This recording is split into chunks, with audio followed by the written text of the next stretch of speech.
300 years ago, the will of heaven appeared. Countless secret kingdoms and dungeons descended to Earth. Along with them came numerous powerful demons who proclaimed the apocalypse for humanity. After the initial chaos, the awakened emerged. The Job Changers possessed a powerful power that helped them defeat those monsters and save the world from its near destruction. To fight against the monsters, the Job Changers continued to explore the secret kingdoms in order to obtain wealth and materials. Nations began working hard to cultivate these Job Changers, allowing everyone to awaken at the age of 18. The day came to awaken a class for students turning 18. To awaken a class, one had to touch a magical blue crystal. Several students touched the crystal. One student named Wang Wei from the 3rd year of Class 2 failed to awaken a class and was labeled as a student without a class. Another student named Lai Wei from Class 3 of the year successfully awakened the swordsman class. Another student named Wang Hao from Class 3 of the 2nd year successfully awakened the crafter class. The awakenings were usually divided into 3 categories, according to their class: combat, support, and creation. The combat category was the most practical and everyone wanted to obtain it, while on the other hand, no one wanted to obtain the creation category, since in this category were those who couldn't fight and were considered the weakest and despised by everyone. Several more students touched the crystal and a student with purple hair became happy as he awakened the combat category called Magic Swordsman. On the other hand, another student became sad and started crying because he had awakened the creation category. He began to wonder why he had managed to awaken this class that was not good for combat. After the awakening ceremony was completed, the class range was also divided, usually into 4 categories: common, secret, and divine. Among them, a divine rank was the rarest. This rank could only be seen once every 100 years. It was our protagonist's turn, Jiang Chen, to touch the crystal and awaken a class. He touched the crystal and it began emitting a powerful light. Upon seeing this, the other students were astonished. A brown-haired boy pointed his finger at Jiang Chen and told everyone that he was the prodigy of the academy. Another student informed the others that this was a sign of an awakening.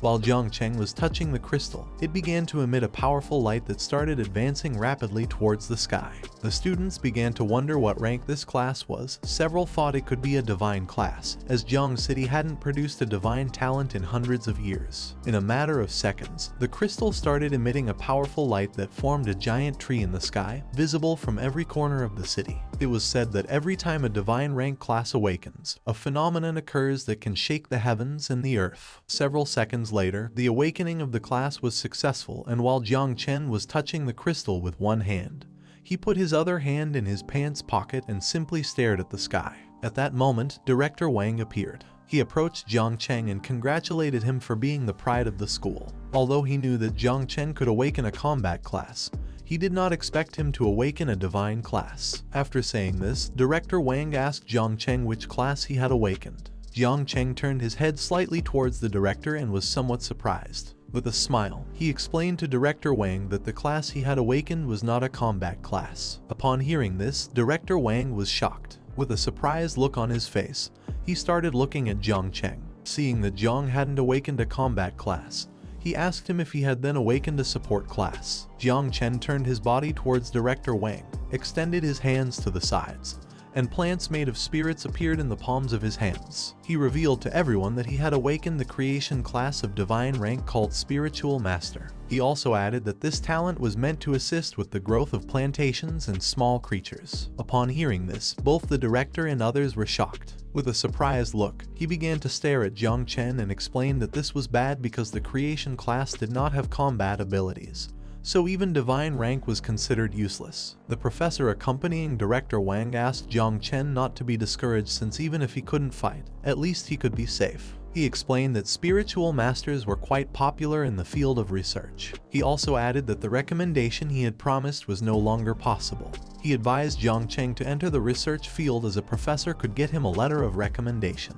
Just before the professor could finish speaking, Jiang Chen interrupted him. He turned his head towards him and thanked him with a smile. He put his hands in his jacket pockets and while walking away from the professors, he explained that he had something to do. One of the students started laughing and told his classmate that this was a farce, as he had thought Jiang Chen had obtained some kind of divine combat class, but it turned out to be just a creation class. The other student put his hand near his face and told his friend that life was full of surprises. He also added that everyone thought Jiang the prodigy of the academy, would awaken a combat class, and now no matter how much he excelled academically, he would be considered useless. Jiang Chen put his hands in his pants pockets and began heading towards the exit, while the students nearby started mocking him. One of the students told the others that this was quite enjoyable to watch, as Jiang Chen had been the king of hard work since he entered the academy. Another student told the others that he had worked so hard only to end up getting a creation class. Another student told the others that Lin, the school beauty who always came in second place, had awakened a secret combat class. Upon hearing so many jokes, Jiang Chen simply smiled and thought that just a moment ago, those two students had been very cruel to him. He hadn't expected that awakening up with a creation class would change things so drastically. Thinking about this, he had no doubt that in this world only strength mattered. He began to wonder what was wrong with the creation class, so he reached out his hand and a system window appeared above the palm of his hand. According to the system notification, Jiang Chen had successfully completed his class awakening. He had awakened the class called Divine Rank Spiritual Master, and the conditions for opening the Natural Calamity Insect System had also been fulfilled, with the initial Mother of Insects being unlocked. Jiang Chen turned his head to the side, and as he stared at the system window, he couldn't help but smile, thinking that this class was a perfect fit for him. The name of our protagonist was Jiang Chen. After dying, he was reborn in this awakened world. After the Dark Era ended, the whole world became filled with various monsters and dungeons. It was from that day that this world began to respect the strong. He had been reborn as an orphan to survive in this harsh world. Despite having nothing in this world, he gave it his all before turning 18. He thought he was going to have to rely on his own skills to make a living.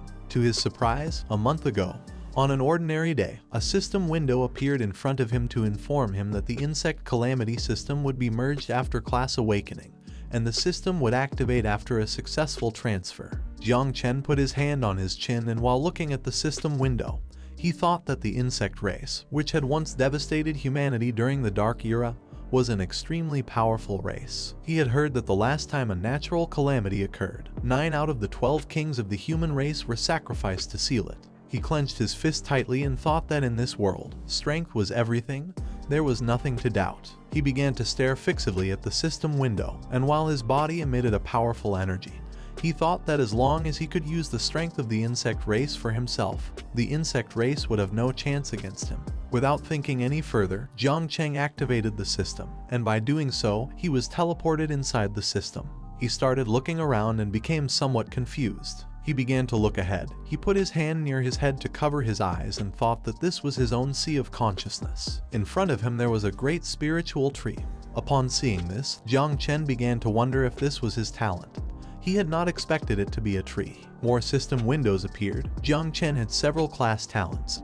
These talents were evolutions of all things, and sacrifice was required. They could be used once every 10 days and were limited to 1 use per target. The first talent was called Fruits of All Things. Through sacrifice, Jiang Chen could advance the growth progress of fruits, and a special fruit could randomly fall. The second talent was called Improved Growth. This ability allowed him to increase the growth rate of living beings.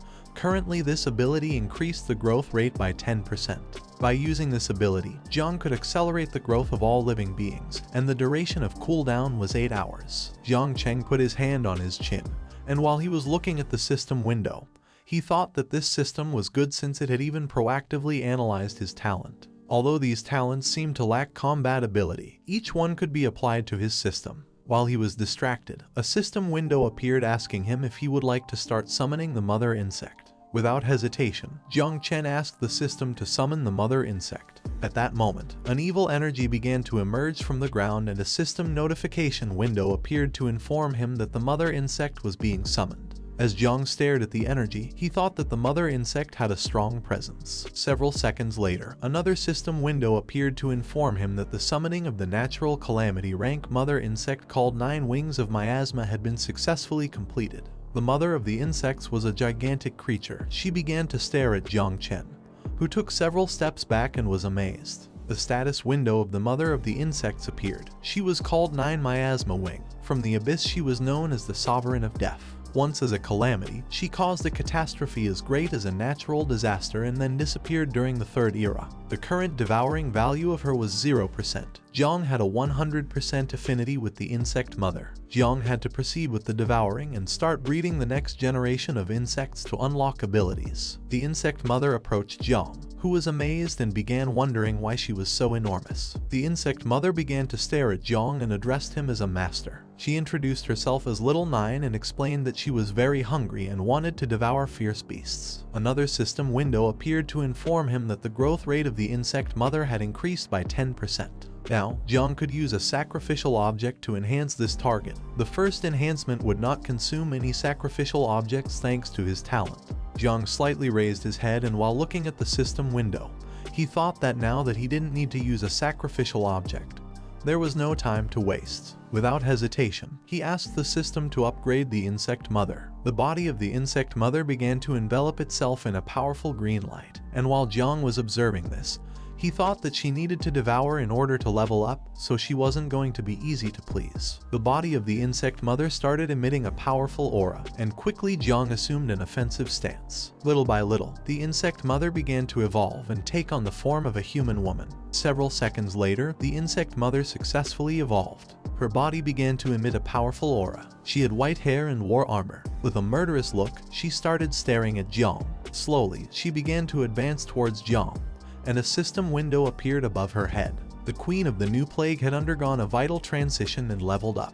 Along with leveling up, she gained new abilities. The first ability was called Nurture. With this ability, she could share the experience 10 times with the host. The second ability was called Poisonous Mist. With this ability, she could transform into deadly miasma, corroding everything. The third and final ability was called Communion. This ability allowed her to enhance all of the host's abilities by 20%. Upon seeing the form of the insect mother, Jiang was surprised. The mother insect gained momentum and pounced on Jiang to give him a hug. She explained to him that Little Nine had evolved. Jiang was somewhat confused as he didn't know what was happening.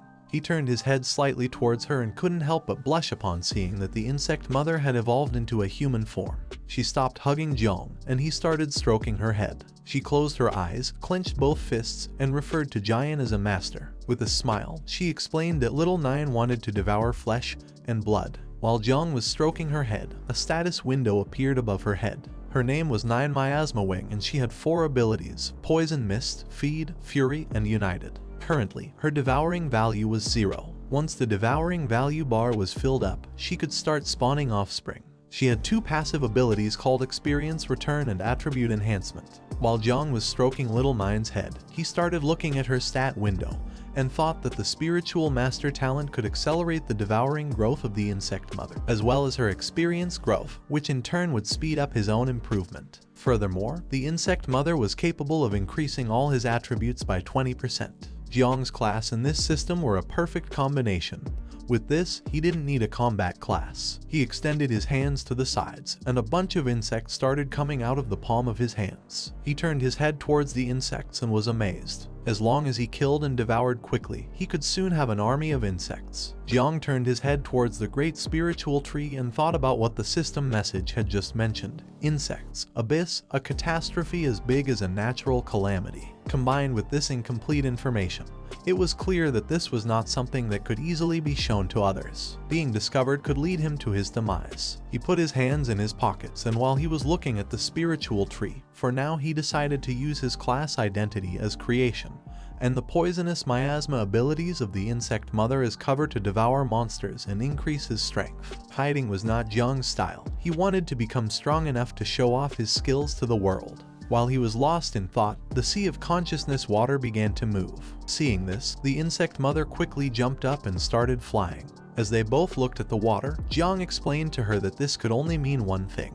At that moment, with a murderous look, the insect mother turned her head back and caught Jiang's attention. While she was looking back, she started to smile and explained to Jiang that she felt there was a threat. At that moment, Jiang exited the system space, and upon seeing what was in front of him, he was shocked. In front of him there was a man much taller than him. This man had black hair, a beard, and had a scar on his eye. The man approached Jiang and started staring into his eyes, remaining silent for several seconds. The man asked Jiang if the awakening phenomenon that the whole city had seen before had been activated by him. While Jiang was staring at the man, he clenched his teeth tightly and realized that he was at least a master rank or higher. He became alert and started wondering why he was being sought after. While the man was staring intently at Jiang, his body began to emit a powerful green aura. The people around approached, and even though the man was quite far away, they could feel his strong aura. They started wondering what level of awakened he was. Seeing that he was talking to Jiang Chen, they began to wonder if there was some kind of conflict. The man began to stare into Jiang's eyes, and upon seeing this, he became somewhat nervous as it was quite strange. This man had been pressuring Jiang for a while now without even saying a word, and he didn't know if the man was testing him. At that moment, the insect mother appeared. While she was licking her finger, she approached Jiang and with a murderous look in her eyes towards the man, she told Jiang that this man was a threat to him. To her, the man seemed delicious and she wanted to devour him. Jiang panicked and knew something was wrong. His suspicions were not incorrect as several warning windows from the system appeared. The insect mother had detected a threat to Jiang. The system considered that the man would provide a high value for devouring, and the insect mother was about to start devouring him. Jiang's body began to emit a powerful aura, which started spreading in all directions. He quickly realized something was wrong because now Little Nine had detected a threat, and she was going to start attacking. Jiang's powerful aura reached the students who were previously mocking him. They began covering their faces with their arms and wondering why Jiang had such a cold and sinister aura. Jiang became furious. With a murderous look, he began to stare into the man's eyes. He realized that when the devouring value was low, the aggressiveness of the insect mother increased. To prevent this from happening, he needed to find some monsters for Little Nine to devour as soon as possible. Seeing the powerful aura emanating from Jiang, the man simply started smiling. And upon seeing the man's smile, Jiang quickly realized that he wanted to test his strength, but unintentionally activated the insect mother. The good thing was that Jiang was still able to suppress the insect mother. Without hesitation, Jiang suppressed the insect mother and a system window appeared. He had temporarily suppressed the insect mother and her devouring value was low, so that this would not happen again. Jiang had to start with the devouring and breeding of the insect mother as soon as possible. While the man had his hands in his jacket pockets, he began to stare at Jiang and couldn't help but congratulate him. Although Jiang had just finished his awakening, he was already able to face the man's tests, and even counterattack. The man told Jiang that he was worthy of a divine awakening, and he also added that his future was limitless. Jiang simply stayed silent, listening. He felt relieved as he hadn't been discovered. He approached the man and while staring into his eyes, asked him who he was. The man began to smile, then extended his hand and introduced himself as Jai Gang, the leader of the Night Watch. He admired Jiang's strength and asked if he wanted to join them. Upon hearing this, Jiang was surprised as he did not expect Jai Gang to be part of the Night Watch. The Night Watch was an organization specially tasked by Grand Zia with resisting demons and hordes of beasts. Whenever there was a wave of beasts or a new secret realm or dungeon was generated, the Night Watch would always be the first to investigate or eliminate them directly. Due to the constant fight on the front lines, the mortality rate of the Night's Watch was extraordinarily high, and most people avoided it, but for Jiang it was different. The insect mother needed to continuously devour the flesh and blood of monsters to accumulate devouring value and produce offspring. Currently, Jiang needed an opportunity to confront large monsters, and once the devouring value was complete, the insect mother would start reproducing, and no one knew how much commotion she would cause. For this reason, the wild nature was a good place for breeding the insect mother. As long as Jiang joined the Night Watch, whether by devouring or reproducing, the risks they presented could be easily dealt with. While Jiang was looking at Jai Gang's hand, he couldn't help but smile since the Night Watch organization was perfect for him. The students started saying that the Night Watch had a high mortality rate. Most people didn't even go there, so the students thought that Jiang Chen wouldn't join the Night Watch. Upon hearing this, Jai Gang forced a smile at Jiang and told him that all the rumors about the Night Watch were a thing of the past. In order to prevent Jiang from rejecting the offer, Jai Gang told him that as long as he was willing to join them, he would receive comprehensive training. Due to his divine rank, his resources were very valuable to the Night Watch. Without thinking twice, Jiang shook hands with Jai Gang and called him leader, telling him that there was no need for further explanation. Jiang began to stare into Jai Gang's eyes and told him that in order to restore the glory of the Night Watch, Their generation should not shy away from their duty. After saying this, he explained to Jiang that he was willing to join the Night Watch. Upon hearing this, Jiang became somewhat confused. What he didn't know was that Jiang planned on relying on them for the insect breeding. Jiang was shocked and asked Jiang if this was true. Just before Jiang could answer his question, the mother insect appeared and started sending system notification windows to Jiang. She was very furious. She explained to Jiang that she was not happy with this because she wanted to eat the man. After saying this, she started telling him that she was very hungry. Upon hearing this, he became nervous, closed his eyes and told Jiang that what he was saying was true. After saying this, he left with the excuse of having an important task to do. He began to distance himself from Jiang, slightly turned his head towards him, waved goodbye and told him that in 3 days he would be punctually present at the Night Watch headquarters. Jiang simply turned his head towards him and remained silent. He may have thought that this was going to be more complicated. He hadn't expected it to be so simple.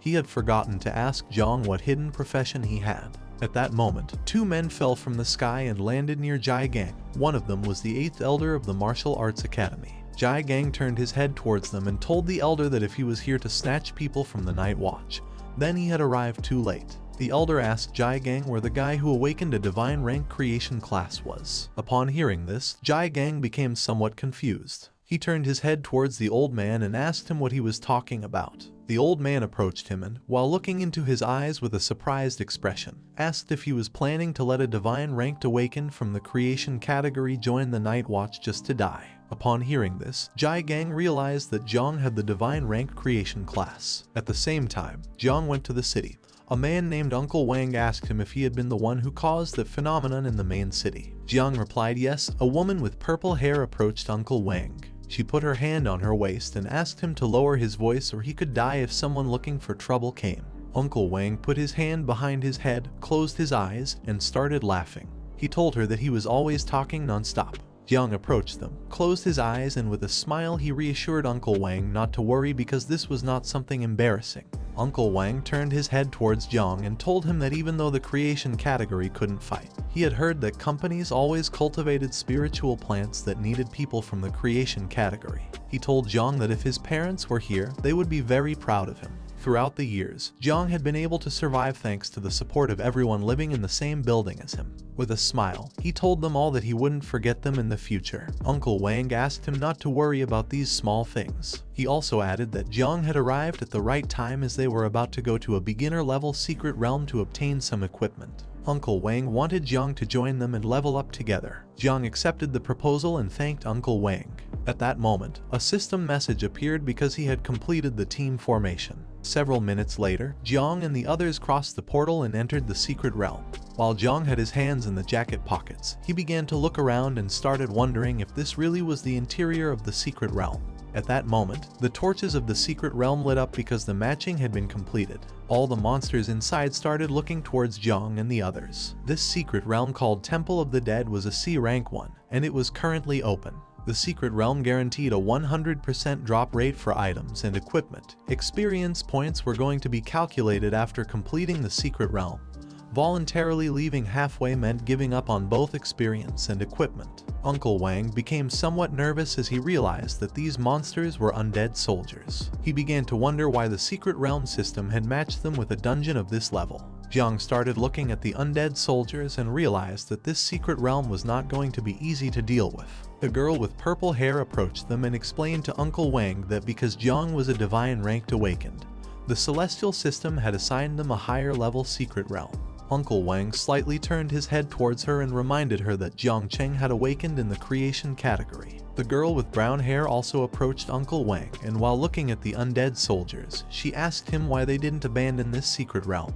Just before she could finish speaking, Uncle Wang interrupted her. He began unsheathing his sword and told everyone that there was no problem, as they didn't come across secret realms of this level every day. He also added that this time, thanks to having Jiang with them, they would be lucky and get some great equipment drops. Seeing Uncle Wang unsheath his sword enraged the undead soldiers. Uncle Wang gathered momentum and while advancing towards the monsters, he asked Jiang to step back a bit since these undead soldiers were more dangerous than average C-rank monsters. Uncle Wang asked Jiang to stay behind while they advanced towards the core of the dungeon first. Uncle Wang attacked one of the undead soldiers with his sword, delivering a strong blow to its head. He He turned his head back and asked Xiao Zai to quickly improve his talent. Upon hearing this, Xiao Zai clasped her hands together and activated her power, causing Uncle Wang's talent to improve. Thanks to this enhancement, Uncle Wang ended the life of the undead soldier monster. While Uncle Wang and the others were fighting, Jiang simply stood by watching from afar. He began to wonder if they fought against monsters every day just to survive. When thinking about this, he had no doubt why they always came back covered in wounder, yet Xiao Zai had always supported him. He had heard that she became an adventurer because she was forced to heal her brother's eyes. While he was staring at Uncle Wang and the others, he thought about becoming stronger quickly, and when he earned money, properly thanking them. While he was distracted, the insect mother began to manifest herself. She put her hand under her chin, and while looking at the undead soldier's corpse, she told Jiang that there were many monsters and blood here, and she wanted to devour them. While Jiang had his hands in his pants pocket, he turned his body towards the undead soldier's corpse and started smiling. He thought that Little Nine had already detected the corpse. Given this situation, Jiang decided to first test Little Nine's abilities. He reached out his hand to the side and used the level 1 poison barrier skill called Corrosion. A fog of poison appeared in his palm, and he ordered Little Nine to devour the undead soldier's corpse. She thanked him, and the poison fog began to advance towards the corpses and slowly started to devour them. In a matter of seconds, the monster corpses began to disappear. Jiang realized that the monster corpses corroded as soon as they made contact with the poisonous fog. After seeing this, Jiang had no doubt that Little Nine's poisonous fog was very powerful. After Little Nine devoured the corpse, the devouring value rose to 10 points. The level of the monsters was too low, causing the growth rate to be slow, so Little Nine needed to devour more monsters. While Jiang had one hand in his pocket, he slightly turned his head back and thought that Uncle Wang and the other two were truly partners who had been working together for years. In such a short time, they had already advanced to the depths of the dungeon. Since the poisonous mist was an area skill and Jiang still couldn't control it accurately, there could still be accidental injuries. To avoid this, Jiang decided to follow Uncle Wang and the others from behind and take care of the monsters' corpses. At that moment, Little Nine caught his attention. She told Jiang that she felt something. Jiang turned his head to the side and saw more monsters starting to emerge from the ground.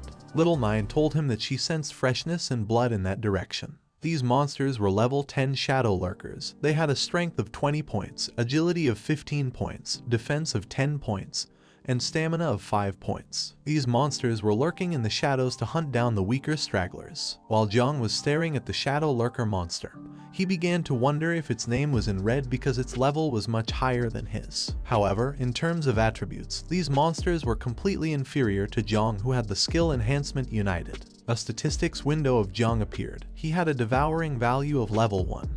His identity was the Lord of Insects.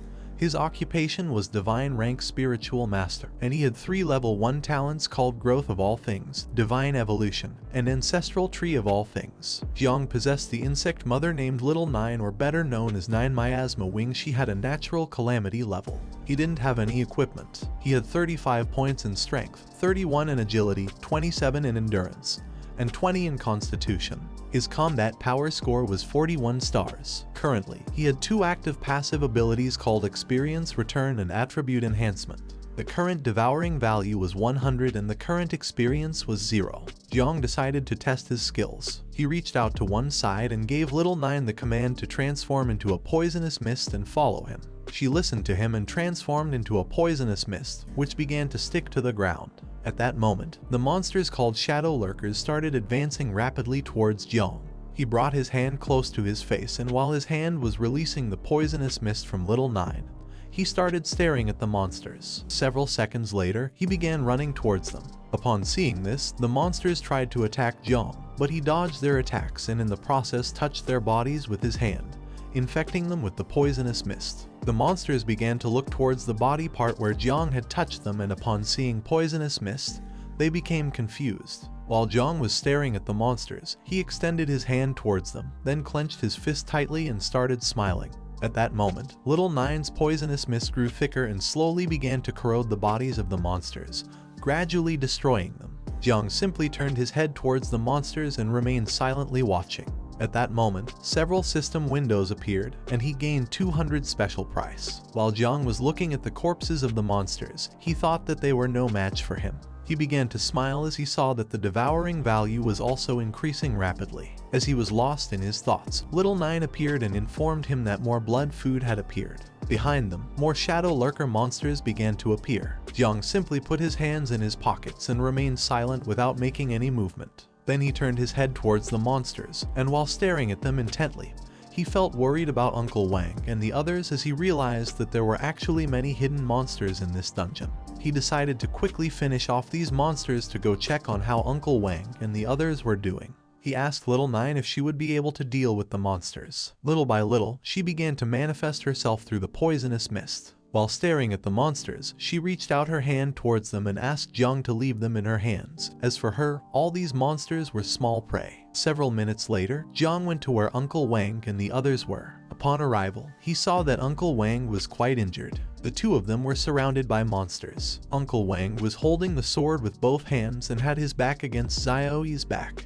She had both hands extended towards the monsters and was ready to use her ability to defend herself against the attack. Gradually, the monsters began to advance quickly towards Uncle Wang and Xiao, preparing to attack. While the blood from Uncle Wang's wound was falling onto his face, he clenched his teeth tightly, and while staring at the monsters, he explained to Xiao that each time the monsters were becoming harder to defeat. Therefore, if they continued at this pace, there was no way they could defeat them and come out alive. Uncle Wang turned his head towards her and ordered her to find Jiang and leave here first. Upon hearing this, she turned her head towards him and asked what he was talking about. While he was distracted, an undead soldier gained momentum and started advancing quickly towards Uncle Wang with the intention of attacking him by surprise. While Uncle Wang held the sword with one hand and looked at Xiao, he felt the presence of the undead soldier and began to wonder what was happening. Quickly, he turned his head towards the monster, and upon seeing that its sword was rapidly approaching his head, he clenched his teeth tightly and thought that this was not good.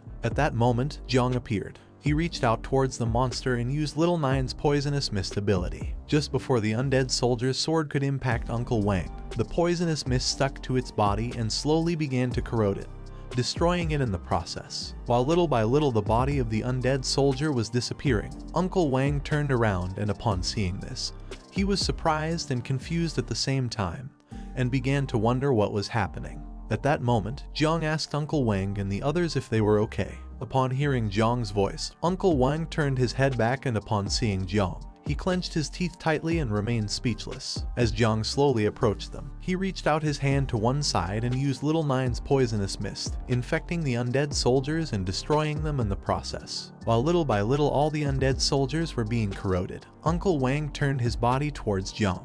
While holding the sword with one hand, he stared at Jiang and asked him how a creation class awakened like him was able to do this. Jiang stopped in front of Uncle Wang, and while his body emitted a powerful energy, he turned his head towards him and explained with a smile that he had a hidden ability called Poisonous Mist. After saying this, he extended his hand to the side and used Little Nine's Poisonous Mist ability again. Seeing that Uncle Wang was injured, Jiang asked Xiao and Xiao Lai to quickly take him to the portal of the secret realm.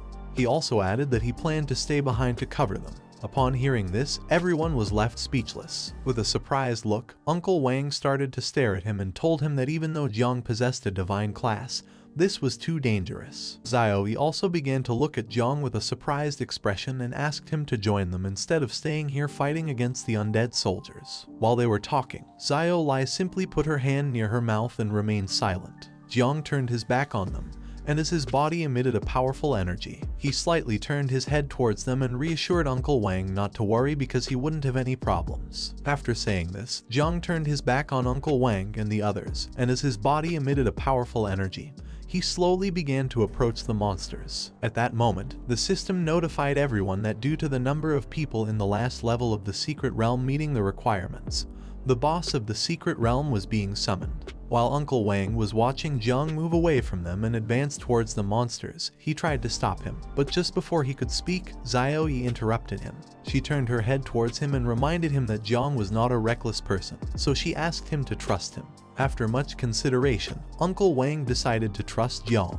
He threw him the sword and asked him not to forget to return it later. Upon hearing this, Jiang reached out and grabbed the sword, assuring Uncle Wang not to worry as he would return it later. This sword was called the Novice Conqueror's Sword. It had 25 speed points, 30 strength points, and a 2% attack speed bonus. It also had a passive ability that was already active. Jiang brought the sword close to his face and stared aggressively at the monsters. For him, this was great because now he could increase the attack range of the poisonous mist with Uncle Wang's sword. He activated the poisonous mist, causing it to slowly emerge on the blade of his sword. The undead soldiers gained momentum and attempted to attack Jiang, but in the blink of an eye, he evaded their attacks and using Uncle Wang's sword, cut the monsters into pieces, infecting them with the poisonous mist in the process. These monsters were no match for Jiang, as he was the best swordsman in the entire school. While Jiang was distracted fighting against the undead soldiers, a much stronger monster gained momentum and began to advance towards him at high speed. The monster unsheathed its sword, and as it slowly approached Jiang, it prepared to attack him by surprise. Although Jiang didn't initially feel the presence of the attack, once he turned his head to the side, he saw the monster approaching him at great speed. Jiang gathered momentum and made a big leap, dodging the monster's attack and causing its sword to strike the ground. The monster's attack was so strong that it even shattered the ground into pieces. Upon seeing that Jiang had dodged the attack, the monster began to stare at him with a murderous look, then tightly gripped the sword and, upon seeing that he was in the air, attacked again. Luckily, Jiang managed to block the attack in time using Uncle Wang's sword. However, due to the difference in strength, the sword that Uncle Wang had lent him broke in half, causing Jiang to be thrown backwards. Quickly, Jiang stepped on the ground and managed to stop his body in motion. Then he turned his head to the side and, upon seeing that Uncle Wang's sword had broken, he was surprised. This boss was stronger than he had imagined. Jiang was more worried about the sword than the boss, as he didn't know how to explain to Uncle Wang that his sword had broken. The boss of the secret realm was called Undead King and was level 15. The Undead King stood up and, while holding the sword in one hand, started staring at Jiang with a murderous look. At that moment, the body of the Undead King began to vibrate, and in the blink of an eye, it appeared behind Jiang and prepared to attack. Upon realizing the presence of the Undead King, Jiang became terrified and started wondering how the boss had moved at such a high speed. Jiang turned his head towards the Undead King, and while looking at it with an aggressive gaze, he called for Little Nine. Just before the Undead King's sword could strike Jiang, Little Nine appeared and grabbed hold of the blade. She began to stare fixedly at the Undead King and asked Jiang if she could eliminate him. Without hesitation, Jiang replied yes. Upon hearing this, Little Nine became happy and, using only her hand, she broke the blade of the Undead King's sword into pieces. She extended her hands to the sides and her body started emitting a powerful energy that began to move in all directions. Upon seeing this, the Undead King became alert. Now that it had lost his sword, it decided to attack using its fists. Taking advantage of Little Nine's distraction, the Undead King began to advance quickly towards her with the intention of attacking her by surprise. At that moment, Little Nine opened her eyes and her body changed drastically. With a killer look in her eyes, she started staring directly at the Undead King and used the tentacles to defend herself. She adopted an offensive stance and, using her tentacles, she began to attack the Undead King with a series of blows. Her tentacles were as sharp as swords. Little by little, her sharp tentacles started to destroy the body of the Undead King. First, she cut off its left arm and then its right arm, and finally she cut off its head. She impaled the tentacle into the head of the Undead King, then turned around, and the boss's body fell to the ground. She took the head of the Undead King in her hand, and while her body was emitting a powerful energy, she began to approach Jiang. Seeing how powerful she was, Jiang couldn't help but smile. He couldn't believe that Little Nine was so calm in front of a secret realm boss. He thought that now that the boss had been defeated, the portal would open. Little Nine gained momentum and landed near Jiang. At that moment, an energy crystal appeared in front of him. While he stared at the crystal, he started to wonder what it was. The energy crystal began to rise in the sky and slowly started extracting magic from the corpses of the monsters. Upon seeing this, Jiang was amazed. Several seconds later, the energy crystal began to glow, causing a giant monster to appear. This monster was called Undead Tyrant, and it was 20 times bigger than Little Nine and Jiang. With a killer look, the Undead Tyrant began to stare at Jiang and Little Nine. Seeing that the crystal had transformed into a monster, he started to wonder if the energy crystal was the true boss of this secret realm. Jiang turned his head back, clenched his teeth tightly, and ordered Little Nine to destroy the energy crystal inside the Undead Tyrant. While the monster stared at Jiang, it began to roar. The monster struck Little Nine with a mace, but in the blink of an eye, she gained momentum and propelled herself off the wall, dodging the attack. Upon seeing that she had dodged the attack, the Undead Tyrant prepared to attack again. It attacked Little Nine once more, but she gained momentum and made a big leap in the air, evading the attack in the process. This caused the monster's mace to hit the ground, shattering it into pieces. While Little Nine was in midair, with a murderous look on her face, she began to stare intensely at the undead tyrant and then extended her hands towards it, causing sharp tentacles to quickly advance towards it. She began to attack the boss using her sharp tentacles, but effortlessly it dodged all the attacks as if nothing. Seeing that the undead tyrant, being such a large monster, was able to move at such high speed, Jiang was surprised. He clenched his teeth tightly and started thinking of a plan. Looking down at the ground, he saw several plants among the debris. Upon seeing this, he decided to take advantage and use his divine creation class called Spiritual Master. He began to stare at the plants and thought that he only had one chance. Jiang realized that the undead tyrant was too fast and each of its attacks were also powerful. The undead tyrant lifted the mace from the ground and gained momentum. For Jiang it was like a raging bull that had gone out of control. But this was also a weakness. Little Nine tried to attack the undead tyrant using her sharp tentacles, but it started spinning its body at high speed and dodged them effortlessly. Gaining momentum, it began to quickly advance towards Jiang. Several seconds later, it made a big leap. Jiang lifted his head towards the undead tyrant, and while staring at it intently, he thought that this was not good. He had already sensed it just now. There were many hidden roots beneath the ground. While the undead tyrant was in the air, it grabbed the mace with both hands, and as it quickly advanced towards Jiang, it prepared to attack. As Jiang watched it slowly getting closer, he decided to use his talent at the moment when it got close enough, and this would stop it in its tracks. Several seconds later, once the undead tyrant got close enough, Jiang started staring at it and decided that this was the moment. He reached out his hand towards the ground and a green symbol appeared in it. He used his talent, and gradually the spiritual roots hidden beneath the ground began to emerge. Jiang turned his body towards the undead tyrant, and while giving it a deadly stare, he extended his hand towards it.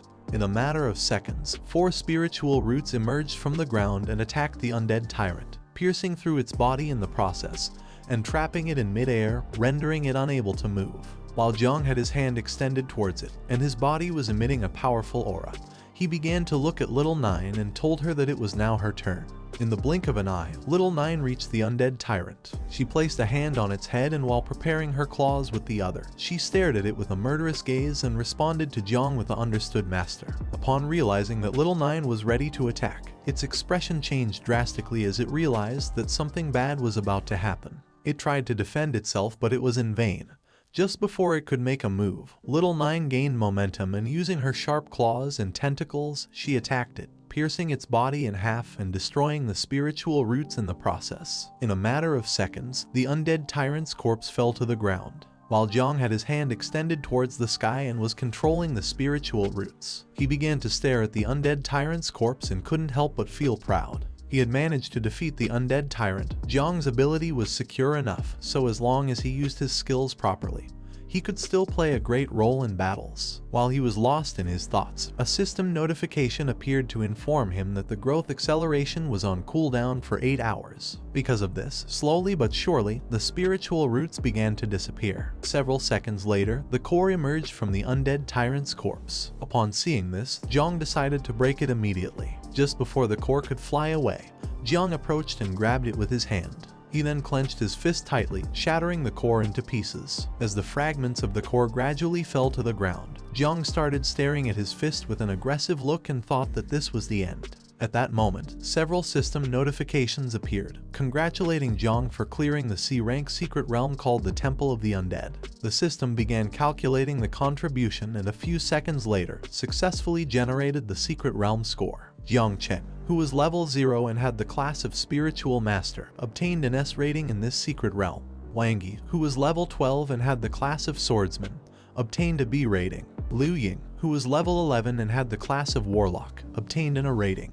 And Yi Qian, who was level 10 and had the class of Boxer, obtained a B rating. The heavenly system began generating team rewards, causing a window to appear in front of Jiang. Several seconds later, the system successfully generated the team rewards, making the window longer. Jiang could choose from several weapons. The first one was a dagger, the second one was a scepter, the third one was a heavy axe, the fourth one was a light axe, and the fifth one was a hammer. As the spiritual roots slowly returned to the ground, Jiang started staring at the system window and remained lost in thought for several seconds. He put his hand into the system window and grabbed the dagger. Once he took the dagger out of the system, its statistics appeared. This was Edmu's Swift Dagger, ranked D, granting 50 attack points to the user and a 5% speed bonus. This dagger was related to swords and granted 2 professional attributes. Jiang held the dagger with one hand while checking the blade with the other. He thought it was good and decided to use it as compensation for Uncle Wang.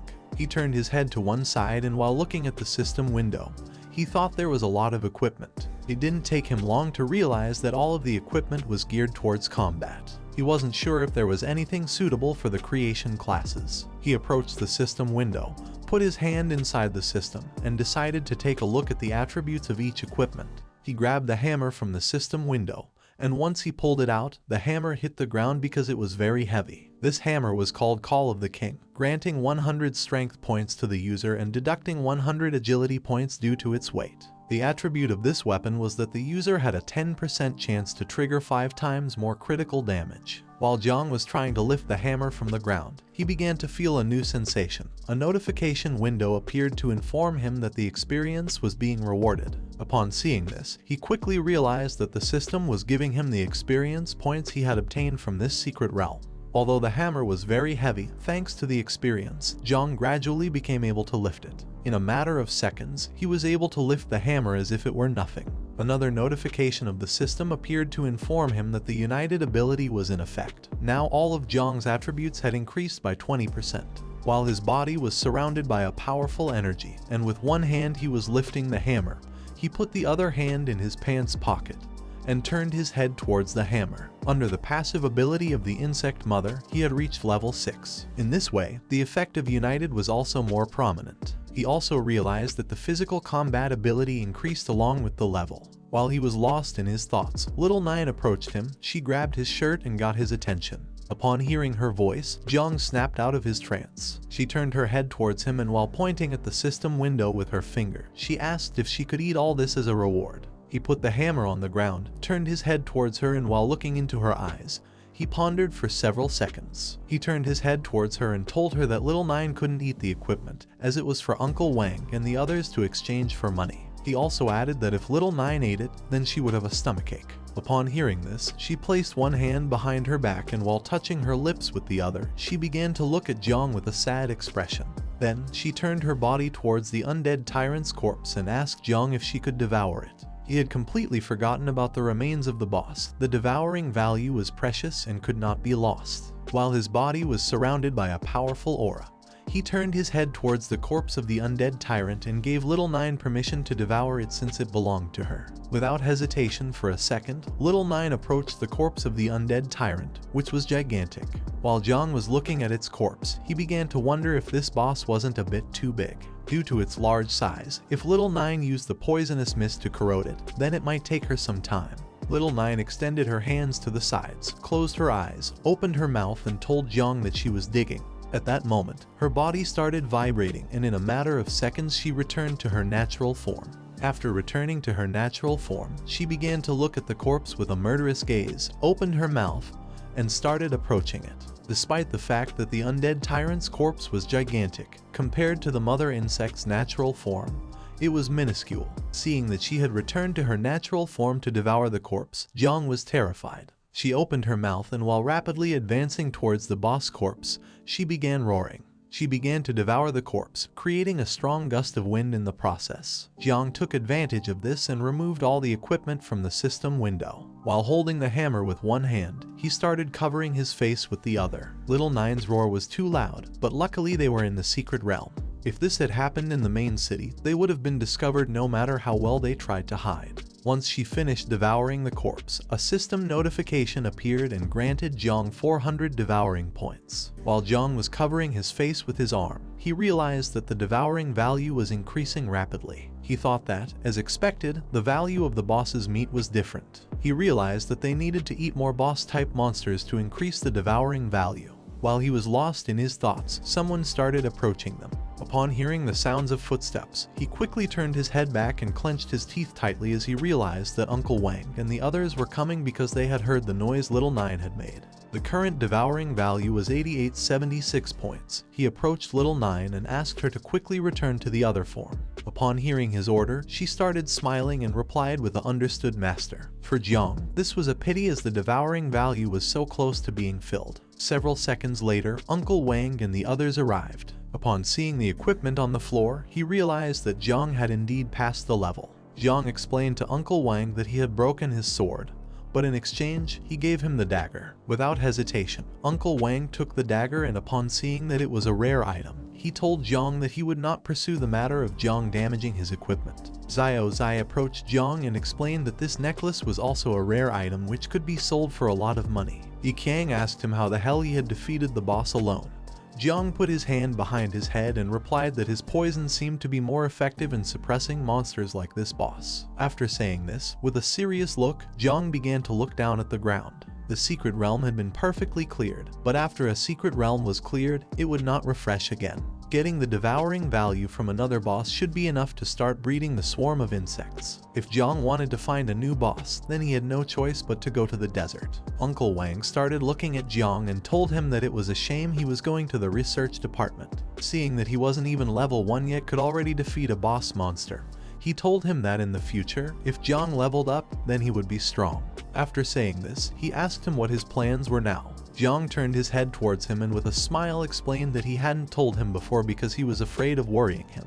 But actually, he was preparing to join the Night's Watch. Upon hearing this, Uncle Wang was shocked and asked if he really intended to join the Night Watch. Jiang placed his hand on top of his head and answered yes. He revealed to them that he was going to go to the Night Watch in 3 days. Before going, he wanted to increase his level, so he planned on heading towards the wilderness soon to continue leveling up. Upon hearing this, Uncle Wang was shocked, and Yiqiang put her hand over her mouth as she couldn't believe that Jiang was going to do something so dangerous. Xiao reached out her hand towards him, and while looking into his eyes with a serious expression, she explained that the wilderness was very dangerous. Just before she could finish speaking, Jiang interrupted her. He clenched his fist tightly, causing Little Nine's poisonous mist to start emerging in the palm of his hand. He asked Xiao not to worry about him, as he knew what to do. He asked them instead of worrying about him, to worry about those monsters. That same day, a few hours later, Jiang boarded the train and arrived on the outskirts of the city. The conductor asked those who were going into wilderness to get off the train.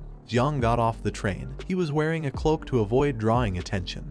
He started looking to one side and stood still for several seconds. In front of him there was a bridge which was full of awakeners. After awakening the system, Jiang's appetite had increased. What was even more scandalous is that despite not being very stable, there was actually a slight increase in his devouring value when eating. He took out a loaf of bread, and while he was eating it, his devouring value increased by 2 points. Little Nine manifested herself, put her hand near her mouth, and while she looked at the bread with an unpleasant expression, she told Jiang that his food wasn't tasty. Upon hearing this, Jiang decided to find something to eat for Little Nine, so he reached out his hand and made a map appear. He opened the map and started looking at it with Little Nine. He didn't expect Uncle Wang to give him most of the equipment. Not only did he give him the map, but he also gave him an important storage ring and a map after knowing that he was going to the desert. These things were really helpful for Jiang. He began walking across the bridge. According to Uncle Wang, the wilderness was influenced by the power of Heavenly Way, and all electronic devices would be disrupted. It was almost like an apocalyptic scenario where monsters constantly migrated to their nests. These maps had an extremely short usage time. Without the latest intelligence, it was difficult to find groups of monsters, let alone the bosses. Firebird and Thunder Rhinoceros were the most common ones and were easy to spot when they moved. It was said that this place marked with a question mark should be avoided as it was a very dangerous nest with higher risk. According to Uncle Wang, this goblin dungeon was the most suitable for him since it had a low level, enough monsters, and fewer people. While Jiang was looking at the map, he clenched his fist and with a smile decided to go, since with a map in hand, he would be able to find it quickly. While he was lost in his thoughts, someone caught his attention and ordered him to stop. Upon hearing this, Jiang became alert and turned his head back to see who it was. A man wearing a cloak placed his hand on Jiang's shoulder, then he stared at Jiang aggressively. He had been calling for him all this time, so he asked why he pretended not to hear him.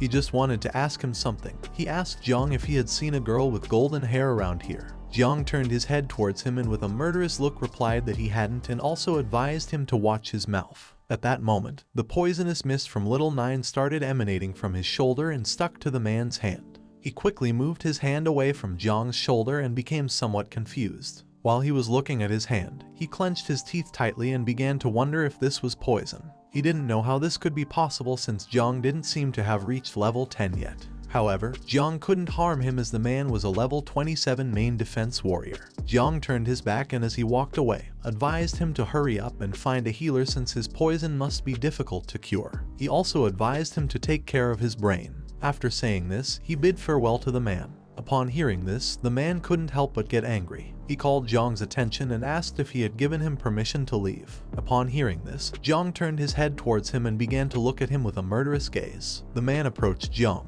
and while his body was emitting a powerful aura, he stared at him with a killer look and asked how dare he lay a hand on the Xiao family. Upon hearing this, Jiang began to wonder if he was referring to the Xiao family and the Battle of Heaven. Upon hearing the man's words, Jiang began to stare into his eyes and soon realized what was about to happen. His suspicions were correct. The man attempted to strike him with all his strength, but to his misfortune, Jiang had already anticipated it. He simply gathered momentum and leaped to the side, evading the attack, causing the man's fist to impact against the ground, shattering it into pieces. While Jiang was in the air and moving away from the man, he put his hand in front of his face and with an aggressive look, began to stare at the man and wonder what the Xiao family was. Seeing the man's attitude, Jiang realized that he wasn't normal. The man was very angry. He clenched his teeth tightly and while staring at Jiang with a murderous look, he began to approach him at high speed. He unsheathed his sword and couldn't help but praise him for being quite fast. Upon seeing that things had reached this point, Jiang removed his hood and extended his hand to the side, causing Little Nine's poisonous mist to appear. He began staring at the man intently and told Little Nine that it was no longer necessary to hold back. Upon hearing this, she manifested herself through the poisonous mist and while staring at the man with a murderous look, responded with an understood. Upon seeing the poisonous mist, the man became even more aggressive. He started shouting and asking Jiang if he really believed he would scare him again with the same trick. Just before Jiang could teach this bastard a good lesson, someone appeared and addressed the man as Zheng Tai, reminding him once again that they had to act discreetly. Upon hearing the voice, Zheng Tai's expression changed drastically. He clenched his teeth tightly and as he slowly turned his head back, he couldn't help but feel afraid. Jiang simply stood silently observing and began to wonder what was happening.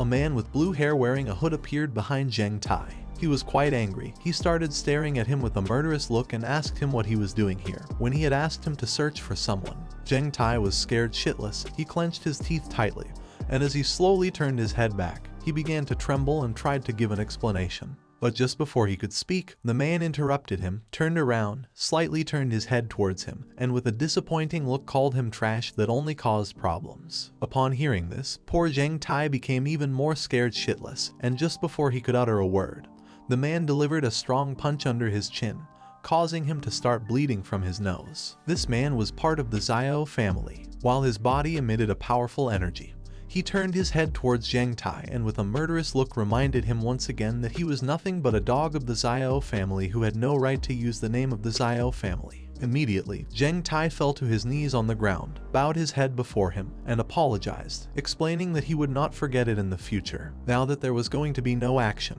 Jiang put his hood back on, turned his head towards them, and silently observed them. Incredibly, he had not sensed the presence of the man. It didn't take long for him to realize that this guy was more dangerous than the previous warrior. While Zheng Tai was getting up, the man began to approach Jiang and apologized, explaining that his dog tended to bite things. He was willing to compensate the protagonist for this. Jiang simply asked him not to worry as it wasn't necessary. Upon hearing this, the man approached him and with a smile asked if he was going to go to the desert. The man approached him and while his body was emanating a powerful energy, he began to stare into his eyes and asked if he wanted to go to the desert together. Jiang simply started staring into his eyes and remained silent for several seconds. Then he turned his back on them and as he slowly distanced himself from them, he refused to go with him as he preferred to go alone. Upon hearing this, the man simply watched as Jiang walked away and remained silent. He thought that he was quite an interesting person. He knew that Jiang had awakened the divine class of creation called Spiritual Master. Once Jiang had distanced himself enough from them, Zhang Tai stood up, approached the man, and asked him if he should continue searching for the person he had been entrusted with.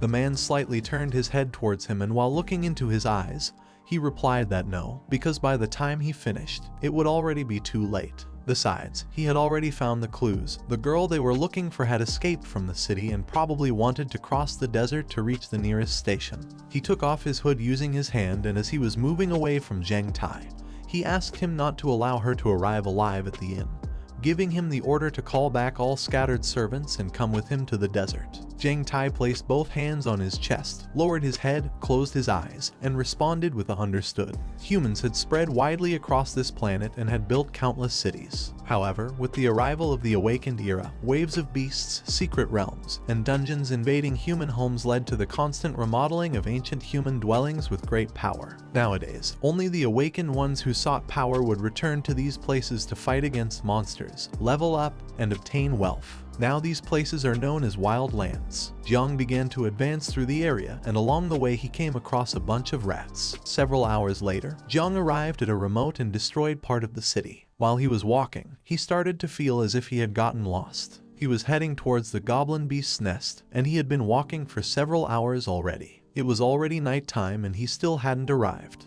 Little Nine was hungry, so she hunted a rat, climbed onto Jiang's head, and while holding it in her mouth, she realized that it didn't taste good. She came to the conclusion that she couldn't eat just anything.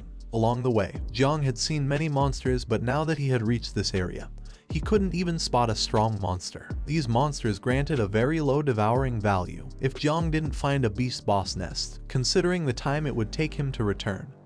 He couldn't waste much time as it could delay his entry into the night watch. While Jiang was walking, he began to look ahead with a serious gaze and became lost in his thoughts. Just then, the sky started filling up with dark clouds until several seconds later, it started raining. At that moment, a giant spider lurking in the area noticed Jiang's presence, and as it slowly descended towards him, it began to stare at him with a murderous gaze. Jiang reached out his hand to the side, and as raindrops fell onto his hand, he realized that this rain was a magical fluctuation, which meant he had entered an area where some beast lairs were located. He couldn't help but feel joy because even though they had made a mistake in searching for the beast's nest, luckily they had found it. Now the only thing left was to quickly find the monster in order to completely fill the devouring bar for the first time. Several seconds later, Jiang turned his head back and saw the monster slowly approaching him. Both started to stare into each other's eyes and remained silent for several seconds. Little Nine manifested, and while she was staring intently at the monster, she asked Jiang if he wanted her to intervene. Jiang slightly raised his head, and while looking at the monster, he replied to her that it was not necessary since the level of this monster was not high and it only seemed to have a slightly larger body size than the other monsters. Taking advantage of this, the monster descended to the ground and began preparing its sharp legs to attack him. With a killer look, the monster began to attack Jiang using its sharp legs, but without much effort. He gained momentum and started dodging the attacks with small jumps as if nothing. Then, taking advantage of the moment, he gathered strength and took a big leap. In the blink of an eye, he appeared on top of the monster, clenched his fist tightly, and prepared to strike. The monster lifted its head and, upon seeing Jiang, became terrified and started wondering what was happening. Jiang struck the monster forcefully, causing its body to hit the ground, ending its life and destroying the floor into pieces. While Jiang was lost in his thoughts, Little Nine appeared. She placed her hand on her forehead and informed him that more monsters had appeared. Upon hearing her voice, he snapped out of his trance, turned his head to the side, and was surprised. The sound of his strike had caught the attention of all the other monsters hiding in the area. While Jiang was standing on top of the monster's corpse, the giant spiders began to approach him. Upon seeing this, he reached out his hand to the side and used the poisonous mist, summoning the dagger he had obtained earlier in the secret realm. While he and Little Nine were staring at the giant spiders, he told her that it was time to enjoy a good meal. Both of them started staring at the giant spiders with a killer look, and he asked her if she was ready, to which she responded without hesitation that she was. Jiang activated Little Nine's poisonous mist, gained momentum, and in the blink of an eye, attacked the spiders using his dagger, cutting their bodies into pieces and infecting them with the poisonous mist in the process. As they advanced, their levels also increased rapidly. If they kept fighting monsters on the way back, they could at least level up 2 more times. In a matter of seconds, the monsters began to die. Those who had not received a mortal wound died due to the poisonous mist, which started corroding their bodies. In the blink of an eye, all the monsters died, forming a pile of corpses. Jiang approached and asked Little Nine to devour the remains of all these monsters. She became quite happy, extended her hands to the sides, and thanked him. At that moment, she started looking to one side and informed him that something big, powerful, and delicious was approaching. Upon hearing this, he also turned his head to the side, and upon seeing that Little Nine was quite excited, it didn't take him long to realize that what was approaching was the boss. Jiang turned his head in the direction from which the boss was approaching, extended his hand, and with a murderous look, used the poisonous mist and gave Little Nine the order to attack. The boss began to approach them, and its shadow started becoming visible through the fog. Upon seeing this, Little Nine did not disobey the order and attacked the boss. Several seconds later, it began screaming in pain. Upon seeing that the boss had a woman's voice, Jiang turned his head towards it and became somewhat confused. It turns out that Little Nine had made a mistake, as the one approaching them was a woman and not the boss. Due to Jiang's attack, part of the woman's clothing ripped, and within seconds she fell backwards onto the ground unconscious. As he stood there observing her, he began to wonder what kind of magical creature this was. Several seconds later, the woman regained consciousness, opened her eyes, and while looking at the sky with a surprised expression, she began to wonder where she was and what was happening. She started to sit up with the help of one hand, placed the other on her head, and as she gradually regained consciousness, she began to wonder what kind of place this was. She remembered not having come here, while she had her hand on her head, and slowly was trying to understand the situation. Jiang approached her, sat down next to her, rested his elbows on his knees, closed his eyes, and with a pleasant smile, asked if she was awake. Upon hearing Jiang's voice, she became alert and began to wonder who he was. Without wasting a second, she stood up and hopped away from him. She adopted an offensive stance, and while looking at Jiang, she asked him who he was and also requested that he not approach her. He stood up, turned his body towards her, and with a calm voice, he asked her not to worry since he was just a job changer who had come to the desert to fight monsters. He also added that he hadn't come to harm her. Upon looking more closely, she remembered who Jiang was. She placed a hand on her chest, began pointing at Jiang with the other, and while staring at him intently, she told him that she knew he was the one who had attacked her before. Upon hearing this, Jiang became somewhat nervous, closed his eyes, and with a smile apologized to her, explaining that he had mistaken her for a monster. Upon seeing that Jiang was quite attractive, she couldn't help but blush. She turned her head towards him and asked how anyone could say that beautiful girls like her resembled monsters. She couldn't help but call him presumptuous. She entered into panic. Quickly she started touching her head and face to see if her nose and ears were still where they should be. Jiang simply stayed silently observing her. He had used all his strength when he attacked her. Now, seeing that she still had so much vitality, and was as if nothing happened, he began to wonder who she was and how she could withstand his attack. Several seconds later, after checking that she had no injuries, she calmed down. Then, she reached out to the side and the golden ring on her finger began to shine and emit a green energy. This ring was like a kind of clock which started projecting the time. Upon seeing the time, she realized that she had wasted too much time.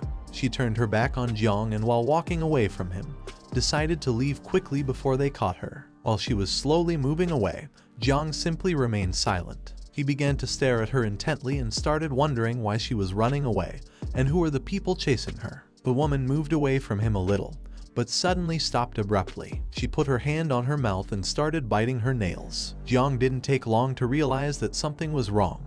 He approached the woman and seeing that she was very nervous, asked if there was any problem. As terror started to take hold of her, she slightly turned her head back, closed her eyes, and forced a smile at him. She replied that there were some monsters ahead and since she wasn't very good at fighting, she decided to retreat and let Jiang deal with the monsters. In a matter of seconds, she stopped being nervous, turned her back to him again, waved goodbye and told him that this was it and decided to leave. Upon seeing this, Jiang's expression changed drastically. With a confused look, he started looking at the woman and thought that her acting skills were truly a pity. At that moment, it started to rain and the woman left. Jiang began walking around the area and thought that if there were monsters ahead, it was good because this was exactly what he wanted since these monsters were not opponents for him.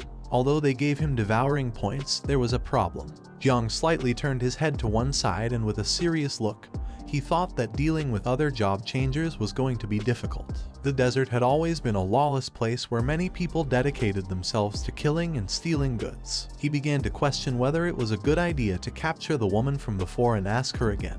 While Jiang was lost in his thoughts, little Nine appeared. She started pointing ahead with her finger, and with a serious look she informed him that there were many monsters approaching from that side. Far from being scared or running away, Jiang was happy. He turned his head slightly towards her, and upon hearing that there were many monsters, he told her that this was great. His happiness didn't last long. He turned his head to the side, and upon seeing what was in front of him, he was shocked. In front of him, hundreds of giant spiders appeared, just like the ones he had just defeated. Among them was one even bigger than the rest, which started to look at him with a murderous gaze. As Jiang's body was surrounded by powerful energy, he began to look at the spiders and thought that this wasn't good for him. Fighting against some of them wouldn't be a problem, but now that there were so many spiders, he wouldn't be able to confront them. While little by little the giant spiders were getting closer to him. With a serious look, he began to stare at them fixedly and thought that the woman was not lying. Despite being surrounded by monsters, he felt relieved. He preferred to fight against these monsters rather than against the job changers. The giant spiders became enraged, and with a murderous look, they gained momentum and began to advance quickly towards him.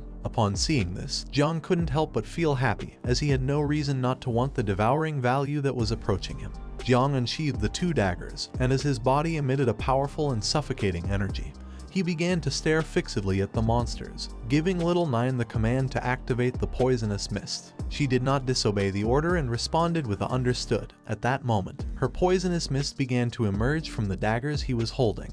In the blink of an eye, the giant spiders approached him, opened their mouths, and prepared to attack. While Jiang's body was surrounded by poisonous mist, he stood still for several seconds. One of the giant spiders tried to attack him, but Jiang moved at an incredible speed, and using the daggers and little Nine's poisonous mist, he gained momentum and in the blink of an eye, pierced its body, splitting it in half and infecting it with the poisonous mist in the process. While he was in the air, he slightly turned his head back, and while staring fiercely at the monsters with a killer look, he thought this was strange because he didn't know why these monsters had become much faster than before. While Jiang was distracted, another giant spider gained momentum and began to advance towards him at a high speed. As it slowly approached him, it started staring at him with a murderous look and prepared to attack. Jiang didn't take long to feel the presence of the giant spider. Quickly, he slightly turned his head back, and upon seeing that it was trying to attack by surprise, he was somewhat surprised. But for the giant spider's bad luck, Jiang was not going to stand idly by.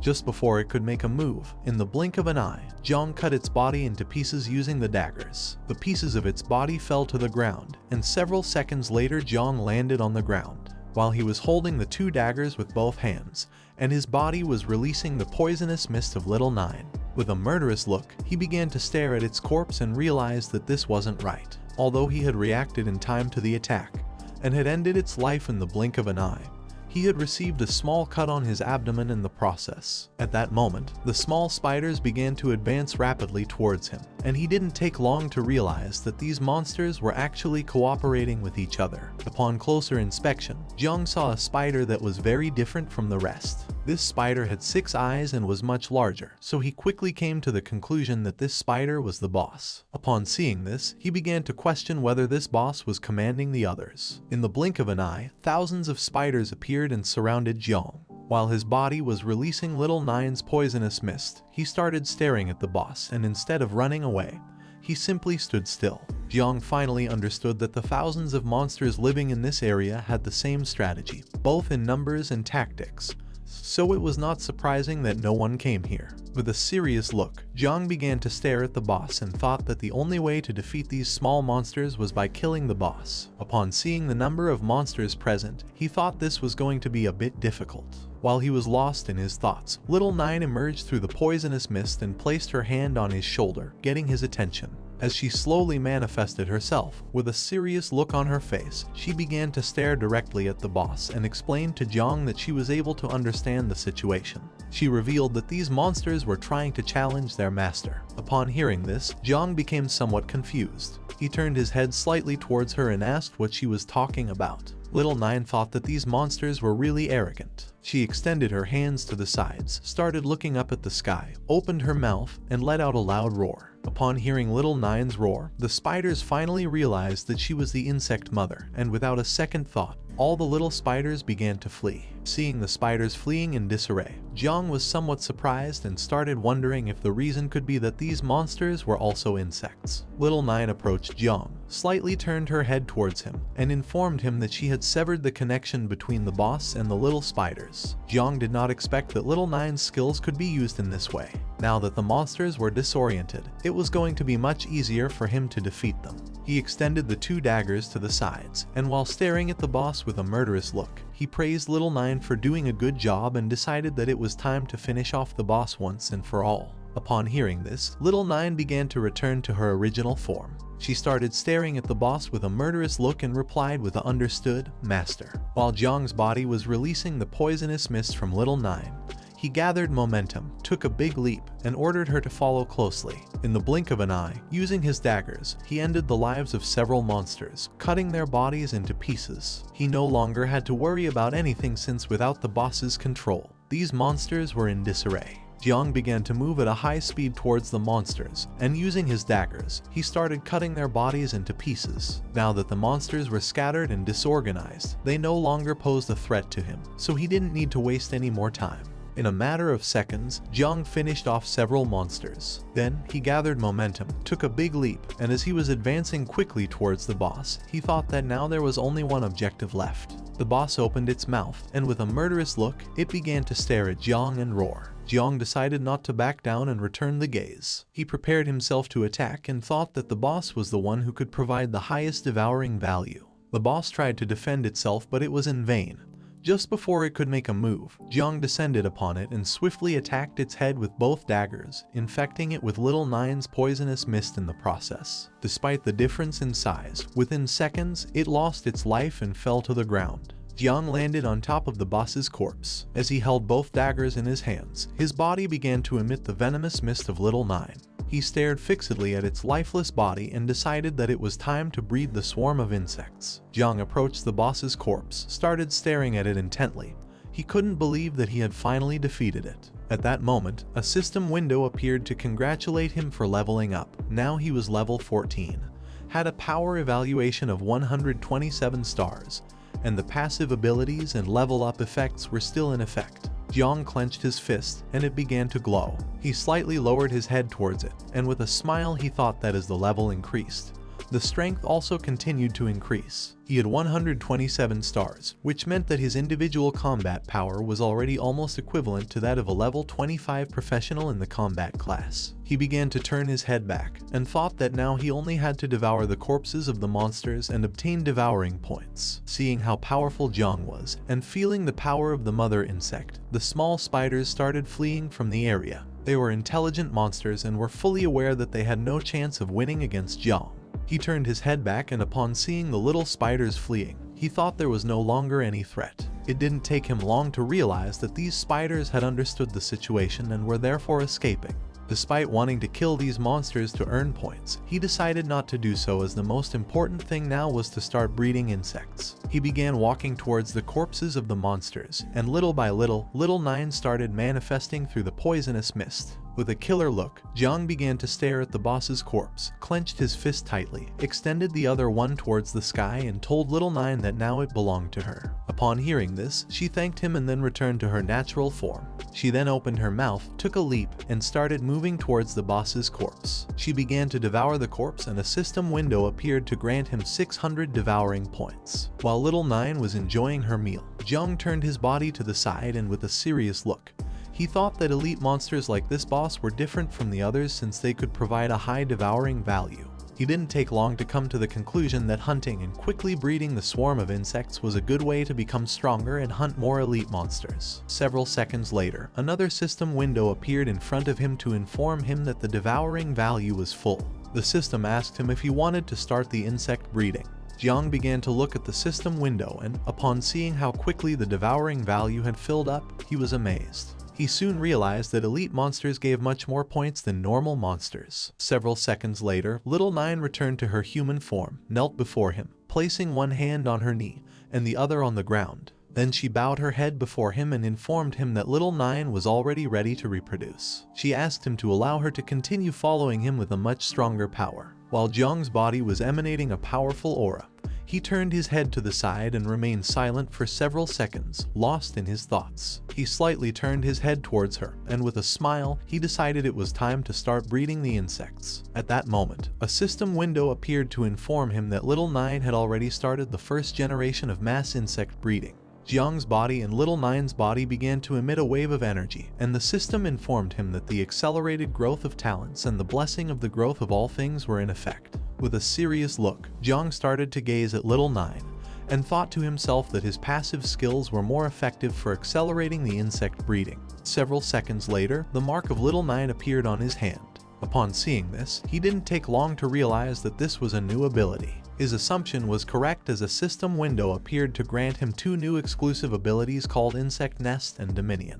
Then, another system window appeared to inform him that the insect breeding had been accelerated, and there were 8 seconds remaining. Seeing this, Jiang thought that the insect breeding was almost complete. Jiang lifted his head towards the sky, and upon seeing what was in front of him, he was shocked. He couldn't help but be amazed and wonder if this was a colony of insects. In front of him stood Little Nine, with both hands extended to the sides and reproducing itself. In the blink of an eye, thousands of insects appeared and started flying around them. The system congratulated Jiang for successfully completing the breeding of the first swarm of insects. According to the system, there were a total of 2,300 insects. Jiang turned his head to one side, and while he was observing the insects, he started to smile and thought that the quantity was truly impressive. He couldn't believe that the first breeding cycle of the insects could reach over 2,000 offspring. This was only the first generation. He didn't know what would happen in the third or fourth generation.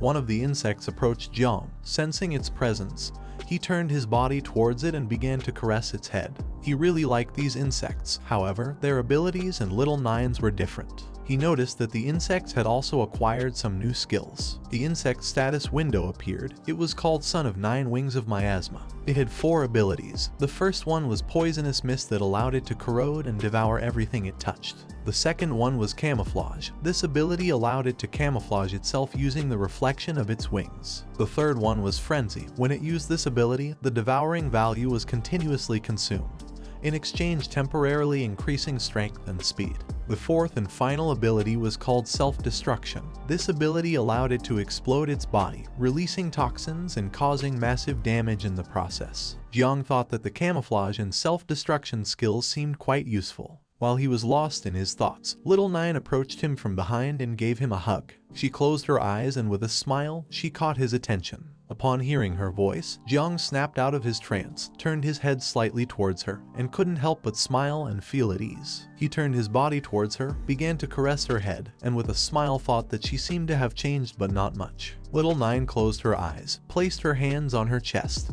and with a joyful smile informed him that she had finished the process of breeding the insects. Then, she took Jiang's arm with both hands and told him that she wanted to rest. Upon hearing this, he asked her what she meant by resting. At that moment, her body began to disappear. Jiang slightly turned his head towards his hand, and upon seeing this, he became somewhat confused. He started wondering where she had gone. And at that moment, a system window appeared to inform him that Little Nine had returned to the insect nest. Jiang started looking at his hand and couldn't help but smile and feel relieved. The system space was incredible. It was a space that could accommodate swarms of insects. Now it didn't matter how many swarms there were. They could all hide within the system, so Jiang would no longer be afraid of being discovered by anyone. The insect nest was a new ability that he had acquired. It was an ability that was granted at maximum level, which meant that it couldn't be leveled up. Jiang activated Little Nine's mark, started looking at his hand and saw that she was sleeping peacefully. He realized that after reproduction, insects needed to sleep.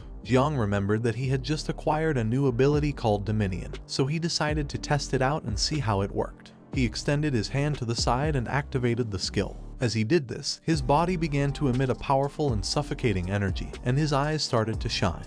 Once Jiang activated the ability, the insects that were by his side turned their heads towards him and started looking at him with a murderous gaze. Jiang turned his head towards them, and with a murderous look, he realized how this ability worked. He extended his hand towards the sky and it began to absorb the insects. This new ability allowed Jiang to control the swarm of insects. He turned his head towards his hand and thought that using this skill was as easy as moving an arm.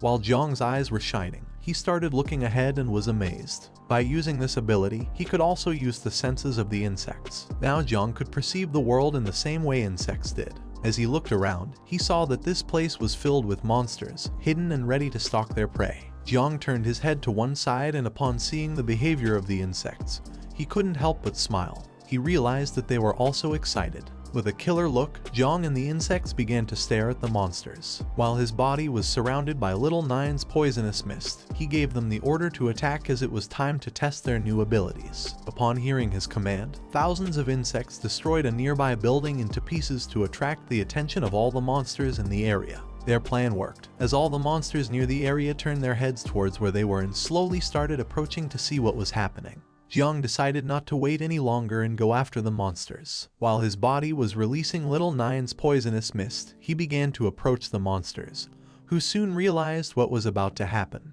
They tried to escape, but it was already too late. Just before they could make a move, the poisonous mist started rapidly approaching them. In a matter of seconds, the poisonous mist stuck to the monsters and slowly began to corrode their bodies, causing them to feel immense pain. Not long after, all the monsters that had been affected by it lost their lives and fell to the ground. Now that they were dead, the poisonous mist slowly started devouring them. Jiang approached the corpses and began to stare at them intently. With the swarm of insects, there was almost no need for him to take action. Now, the reach of the poisonous mist was much larger and it devoured its targets faster and more extensively. Additionally, he now had shared vision with the ability called Dominion. Common monsters could no longer hide from the swarm of insects. Jiang turned his head to one side, and as he watched Little Nine's poisonous mist slowly devouring the monster corpses, he started to smile and thought that soon he would be able to breed more insects. He remembered that he hadn't looked carefully at how much devouring value was needed for the next insect breeding. Thinking about this, he opened the system window. Upon seeing what had appeared on the system interface, Jiang was shocked and began to wonder what was happening and what this was. At the same time, a man arrived at an abandoned warehouse that was near where Jiang was and informed his leader that he had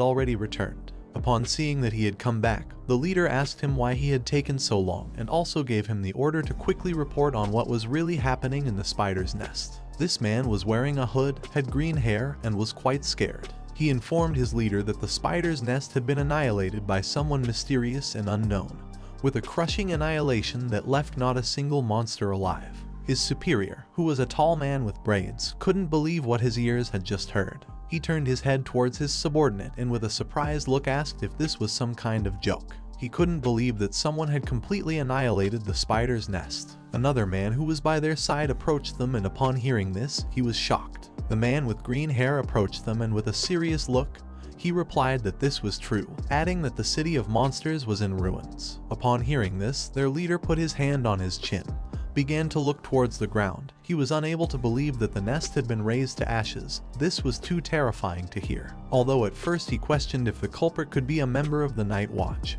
he later dismissed this idea as it was not the style of the Night Watch. He came to the conclusion that the responsible party must be some secret operation from a hidden family or a powerful assault group. He decided that it was best for them to retreat now. For them, this was a shame.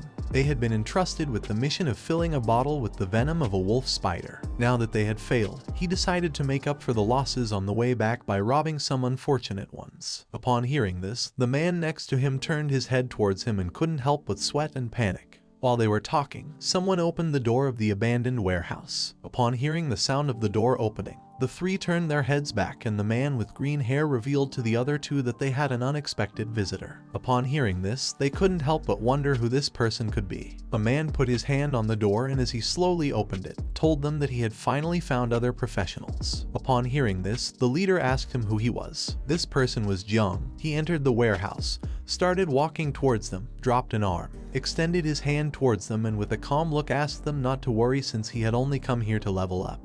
He also added that he had come to exchange some food with them. Upon hearing this, their leader felt relieved as Jiang had come alone. He turned his head towards him, started looking into his eyes and with a smile agreed to exchange some food with him, adding that food in the desert wasn't cheap. After saying this, he asked Jiang what he wanted to exchange. The expression of the man next to him changed drastically. He adopted an offensive stance and began to stare at Jiang. Jiang approached the leader, started looking into his eyes and with a smile asked him not to worry, adding that he had some very good items to exchange. Upon hearing this, the man's expression changed drastically once again. He began to look at Jiang and couldn't help but smile and feel curious about what he wanted to exchange. The leader ordered Jiang to show him what objects he had. At that moment, the two men surrounded Jiang and with a smile, they started unsheathing their swords. He simply turned his head slightly towards them and couldn't help but smile. From the beginning, he knew he couldn't trust them, so without thinking twice, he activated the ring and extended his hand towards them. In the blink of an eye, several spiders came out of the ring and with a piercing gaze they started looking at the men. Jiang turned his back on them and with a mocking voice asked if his products were good. Upon seeing the spiders, the men sheathed their swords again, took a few steps back, and went on high alert. The men began to look at the spiders and couldn't help but sweat and feel fear. They were aware that these were wolf spiders. They started to question if they had not been annihilated along with the spider nest. Thinking this, they began to wonder if Jiang was the person who had killed all the spiders. The current level of Jiang Chen was 17. He slightly turned his head towards them, started looking at them with an overwhelming gaze, and with a smile, he asked them not to think that he didn't know what they wanted to do. After saying this, Jiang sat on a rock, slightly turned his head towards them and calmly revealed that he was very angry now. So he advised them to grab their weapons and leave right away from here. Upon hearing this, the three men grabbed their belongings, turned their backs to Jiang, started running, and apologized for bothering him, adding that they were leaving right away. Several minutes later, once the men had fled from the warehouse, Jiang extended his hand to the side, releasing Little Nine's poisonous mist. He gave the order for the insects to come out. While Jiang was sitting on the rock, with one arm resting on his knee, he reached up and used the poisonous mist to release two insects. They began flying around him, with a murderous look in their eyes, searching for any hidden threat. Jiang began to drink a little bit of soup that the men had left. He was getting hungrier and thought he should have known better when he first obtained Little Nine. He didn't expect leading the swarm of insects to have such side effects. When drinking the soup, a system window appeared and Jiang's devouring value increased. Now he had 2768 points out of 1 million. The system advised him to increase the value as soon as possible. Originally, he had thought that the devouring value would increase faster after the insect swarm doubled, but he did not expect that the devouring value of the next reproduction would also double. This complicated things a lot for Jiang, since now the devouring value that a boss could provide was just a drop in the bucket. Even if he eliminated all the beast nests outside the city, it wouldn't be enough to fill up the devouring value for the next reproduction. Jiang started looking down at the ground and sank into his thoughts. He had heard that the beast nests and secret realms controlled by Nightwatch were not going to be made public, which meant that if he wanted to increase his swarm's devouring value, then he had to join the Nightwatch as soon as possible. He began to look at his hand and saw that Little Nine had not yet woken up. Upon seeing this, he quickly came to the conclusion that the burden of reproduction was not small. At that moment, Jiang started to feel someone's presence. Immediately, his expression changed drastically as he turned his head to one side and wondered what this person was doing here. He stood up, clenched his fist tightly, slightly turned his head to one side, and assumed an offensive stance. He could smell the scent of battle and how there were a lot of people chasing after her. He didn't know what was happening here and why she was being pursued. Several seconds later, a girl who was using an invisibility spell entered the warehouse, bumped into Jiang, and fell to the ground. She was the same girl as before. She supported herself with one hand on the floor and began touching her head with the other because it hurt. Jiang turned his head towards her and with a confused look, began to wonder why he had encountered her again. While the girl was lying on the ground, she placed one hand on the floor, put the other on her chest, lifted her head towards Jiang and immediately recognized him as the boy from the spider's nest. She started looking at him with a frightened gaze and asked him not to tell anyone that he had seen her here. Upon hearing this, Jiang couldn't help but be shocked. He turned his head towards her and couldn't help but look at her with a surprised expression. She had been so close to him and he hadn't even been able to sense her presence. It didn't take him long to come to the conclusion that the person the man with blue hair was chasing was her. He decided to take the girl somewhere safe, but at that moment he felt someone's presence. Quickly, he turned his head towards the warehouse entrance, and with a serious look, he thought it was already too late to leave. Several seconds later, several people entered the warehouse. Among them were Zheng Tai and the man with blue hair who was part of the Xiao family. They began to walk towards Jiang, and Zheng Tai didn't take long to recognize him. He couldn't help but feel fear and chills. He pointed at Jiang with his finger and informed his leader that he was the same guy they had encountered before. The man with blue hair put his hand in his pants pocket, started staring at Jiang, and with a smile praised his subordinate for having a good sense of smell. Jiang sat back down on the rock, rested his hands on his knees, and remained silent. Upon looking more closely, the man realized that this place was empty and Jiang was actually camping alone. With a gaze filled with anger, Zheng Tai began to look at Jiang and asked him if a girl had entered the warehouse a moment ago. He ordered him to respond immediately or else this time he was going to kill him. The man with blue hair started looking at Jiang, put his hand in front of Zheng Tai, and with a smile asked him to wait. He approached him, began to sit on the rock in front of Jiang. He knew that he was from the spiritual master class. He noticed that Jiang had leveled up very quickly. It had been less than a day since they last saw each other, and he was already level 16. The man became more and more interested in Jiang. He decided to set this topic aside and explained that he now had something urgent to do. While he was sitting on the rock, Jiang simply remained silent. He sat on the rock, rested an arm on his knee, drew his sword, began aiming at Jiang's neck, and with a serious look asked him if he had seen a girl with black hair around here. His subordinates approached, stood behind him, and remained silent. Jiang simply remained calm, started looking into the man's eyes and quickly concluded that based on the aura emanating from his body, his level was very high, surpassing level 30. Seeing that he could accurately detect his class and level, he thought this man must have some detection equipment with him. Jiang turned his head to the side, began pointing towards the back door of the warehouse with his finger, and explained to the man that he had just seen someone's shadow going in that direction. He also added that because he wasn't of the perceptive class, he wasn't sure if that was the person they were looking for. Upon hearing this, the man started to stand up and tentatively decided to believe him. He also advised Jiang to be more honest. Upon hearing this, Jiang turned his head towards him and was somewhat surprised. He stood up, turned his back to Jiang, slightly turned his head towards him, began to look into his eyes, and with a murderous gaze warned him that if he found out that he had helped that girl, then the Xiao family wouldn't let him go. Upon hearing this, Zheng Tai also turned his head slightly towards him and couldn't help but smile. Several seconds later, the man and his subordinates began to leave the warehouse. Jiang turned his body towards them, and as he watched them gradually move away, he remembered that the Xiao family was the most powerful family in Zhengguo. With a penetrating gaze, he started to look at the man with blue hair and thought that the clans in the city had a long history and all of them were feudal officials. They were also extremely mysterious and rarely entered the world unless a great disaster occurred. Some powerful men in the family could even split the heavens and the earth. This guy was more powerful than Jiang had thought. For him, it wasn't good to be remembered by someone like that. Several seconds later, Jiang slightly turned his head towards the warehouse exit, and seeing that the men had already left,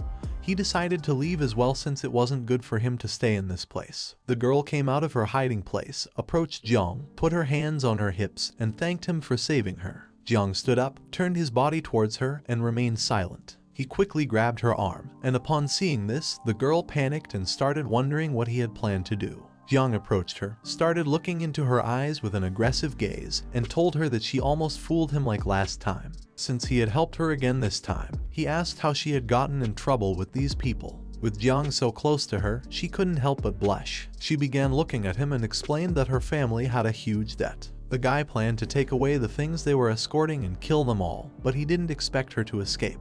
He was afraid that the news would leak out, so he was chasing after her for this reason. After explaining this, she asked Jiang if he wanted to silence her. Upon hearing this, Jiang let go of her hand, turned his back on her, and began to walk away from her. Upon seeing this, she placed a hand on her chest, extended the other towards him, and told him that she would always remember that he had helped her and that she would also be very grateful to him in the future. While he was distancing himself from her, he closed his eyes, clenched his fists tightly, and told her that he didn't want to get involved in her affairs. At that moment, Jiang abruptly stopped, opened his eyes, and thought that something was not right. The girl also noticed this, and her expression changed drastically. With a fearful look, she revealed to him that someone had just placed a barrier spell around the warehouse. At that moment, someone who was outside the warehouse gave the order to their subordinates to come out. Jiang started looking towards the entrance of the warehouse and thought that now it was impossible to escape. He knew that even if the girl said she didn't know him, they wouldn't believe her anymore. He activated his insect perception and began walking around the area, realizing they were surrounded on all sides. With a serious look, Jiang began to stare towards the entrance of the warehouse, ready to face any opponent. On the other side, the girl got scared and placed her hand on her chest. Several seconds later, the man with blue hair and his subordinates appeared.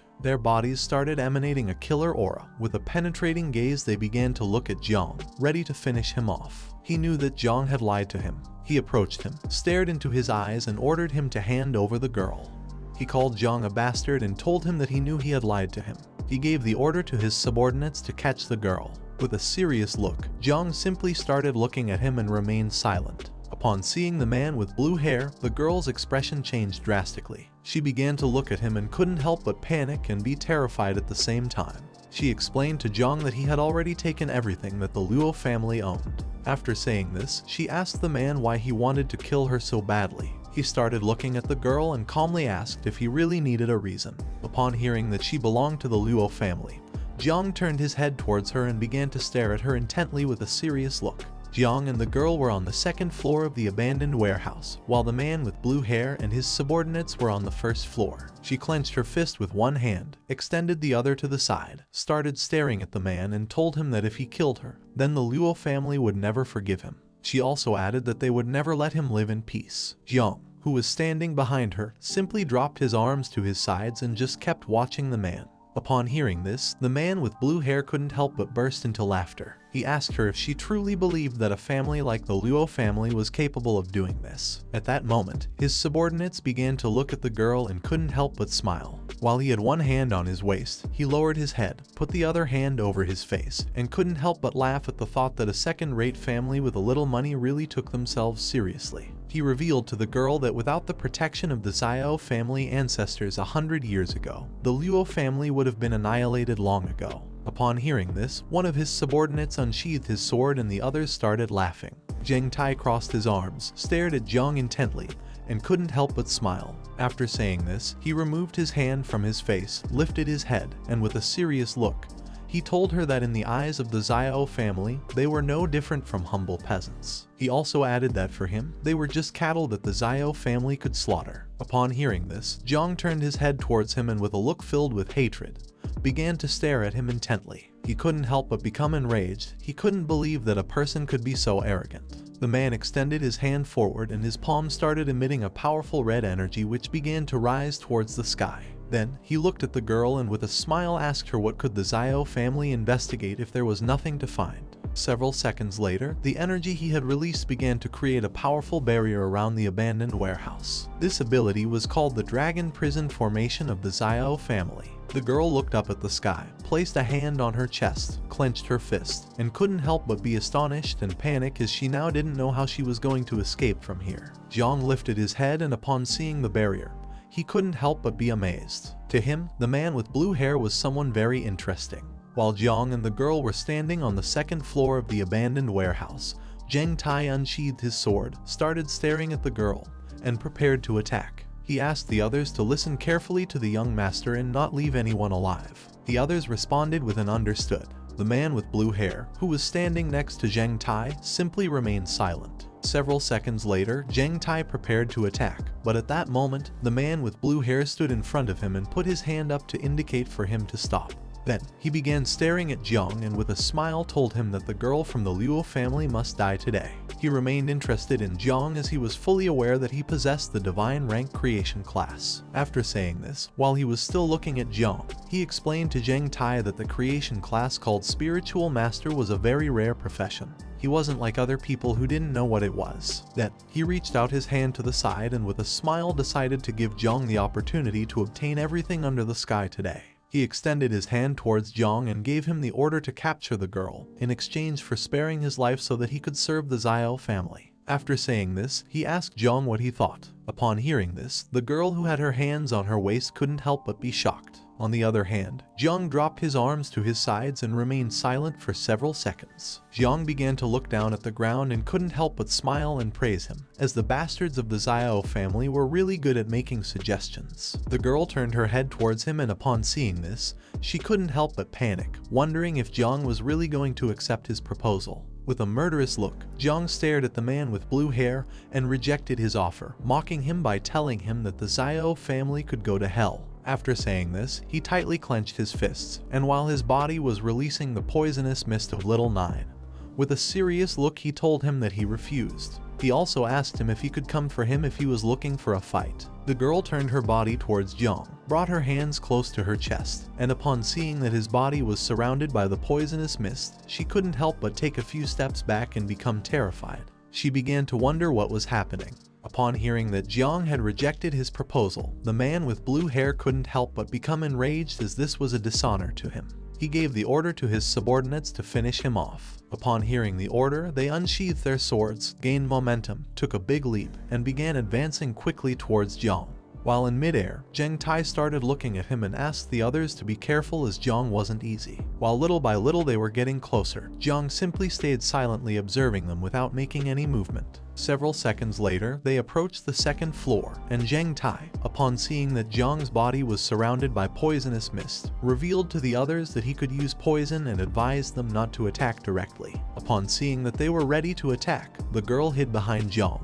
At that moment, Jiang deactivated the poisonous mist, extended his hand towards them, and while his body was surrounded by a green energy, he began to stare at Zheng Tai with a serious look and revealed to him that not only could he use poison but also the talent ability of his. Upon seeing this, the girl took several steps back, placed her hand on her chest, turned her head towards Jiang, and couldn't help but feel somewhat confused, as she didn't know what this power was. In the blink of an eye, several green spiritual roots began to emerge from the ground. Zheng Tai approached Jiang, grabbed the sword with both hands, and prepared to attack. But at that moment, he looked down at the ground, and upon seeing the spiritual roots, he was shocked and couldn't help but wonder what this ability was. The spiritual roots grew enormous, and in an instant, they entangled around Zheng Tai's and the others' bodies, rendering them immobile. They panicked as they didn't know what was happening.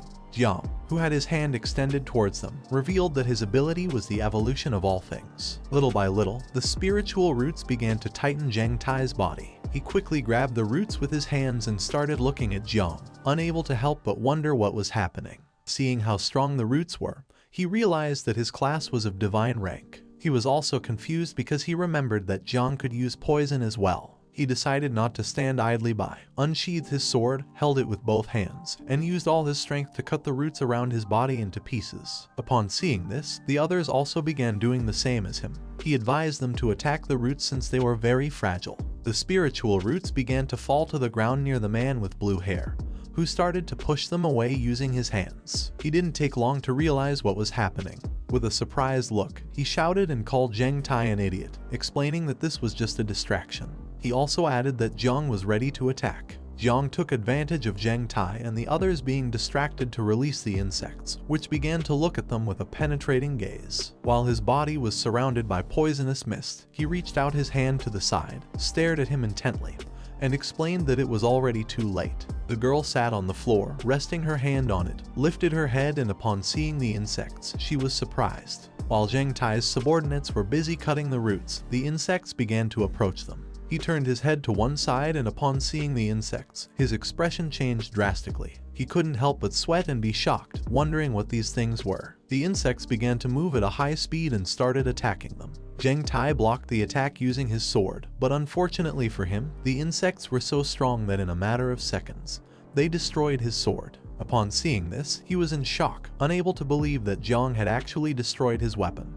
Upon closer inspection, he realized that it wasn't poisonous mist at all, but rather summoned monsters. At that moment, an insect began to approach him from behind and it prepared to attack. He lifted his head, and upon seeing this, he was surprised. He started screaming and revealed to the others that this poisonous mist actually came from the monsters. He came to the conclusion that he couldn't dodge the attack. Jiang, who had his hand extended towards him and was controlling the insect, began to look at him with a murderous gaze, and couldn't help but smile as he had finally caught him. Just before the insect could attack Zheng Tai, someone approached him and put their foot on his shoulder, called him trash, and asked him get lost. He turned his head to the side, and upon seeing this, he became somewhat confused. Upon seeing this, Jiang also became somewhat confused and amazed at the same time. This person was none other than the man with blue hair. He unsheathed his sword, grabbed it with one hand, gained momentum, took a big leap, and as he slowly advanced towards Jiang, he used the first form of Kongning's 9 forms. By doing this, his body began to emit an orange aura.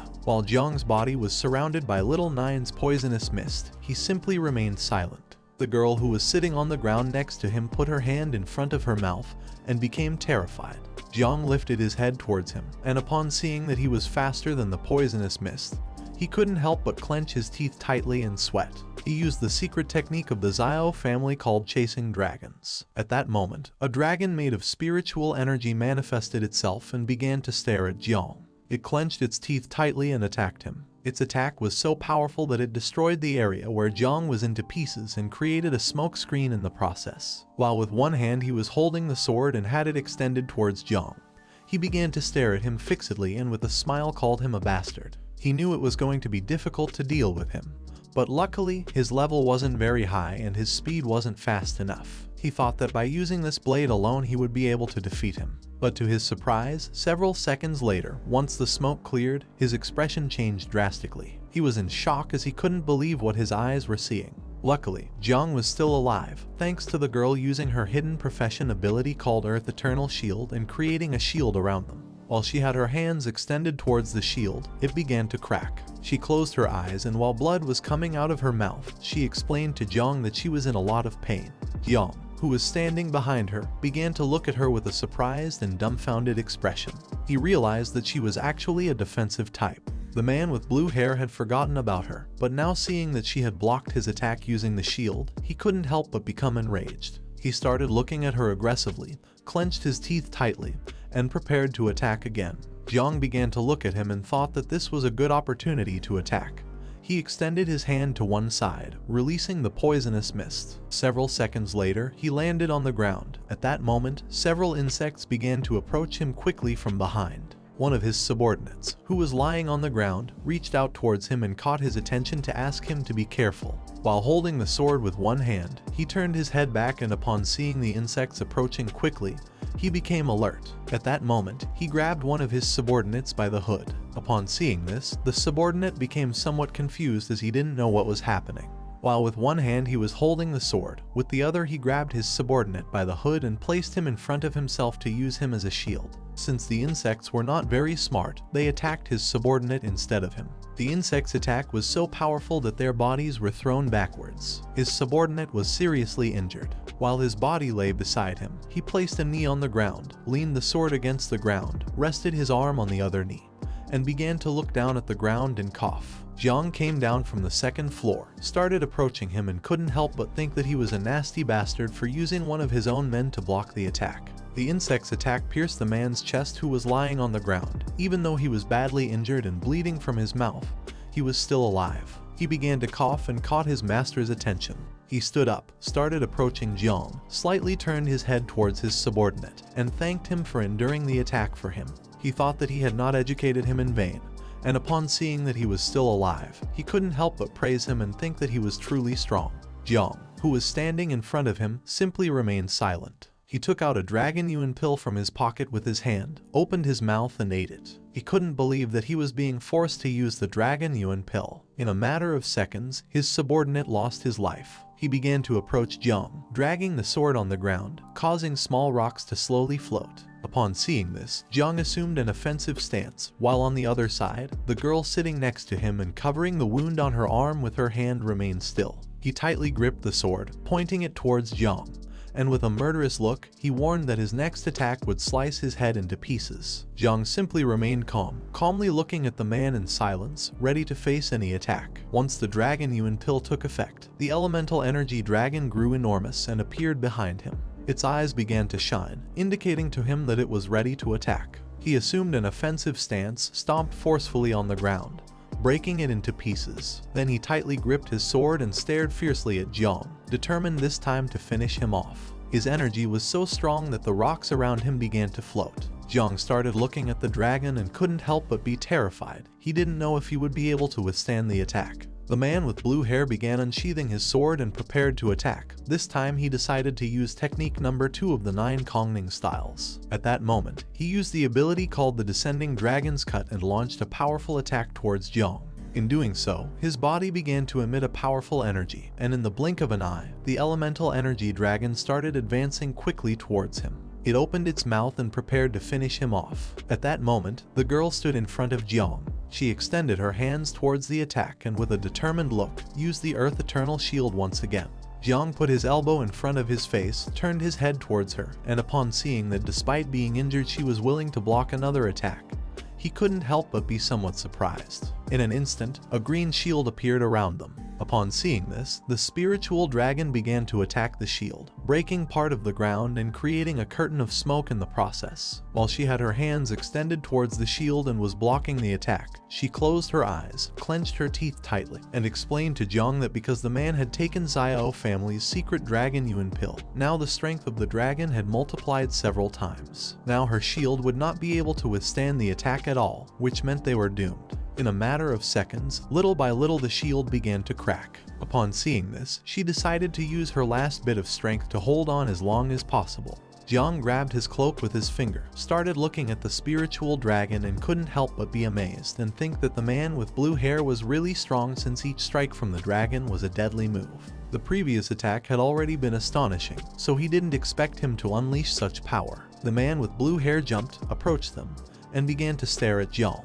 When he saw that the shield was starting to crack, he couldn't help but smile. He used the descending dragon's cut several times, launching powerful slashes towards the shield. Jiang returned his gaze and reached out his hand towards the sky, activating the swarm of insects mark. Seeing that he was a ruthless and powerful person, he decided not to show any mercy. Several seconds later, once the girl's shield broke, several thousand insects began to emerge from Jiang's hand and appeared in the sky. The man with blue hair looked up and upon seeing so many insects, he couldn't help but be shocked. He clenched his teeth tightly and started wondering what was happening.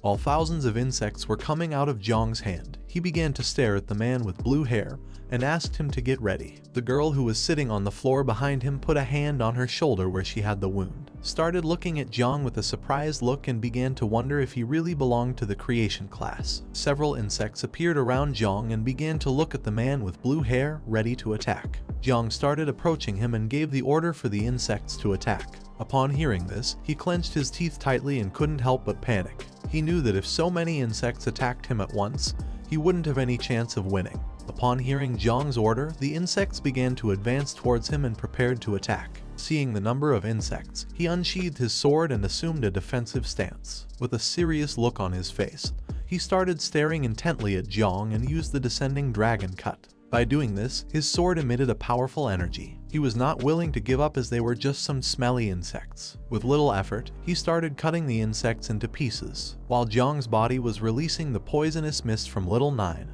With a penetrating look, he reached out his hand towards him and asked if he truly believed this. The bodies of the injured insects began to regenerate. Seeing that the insects could regenerate, he couldn't help but be shocked and wonder how this was possible. Several seconds later, they started advancing towards him and began attacking again.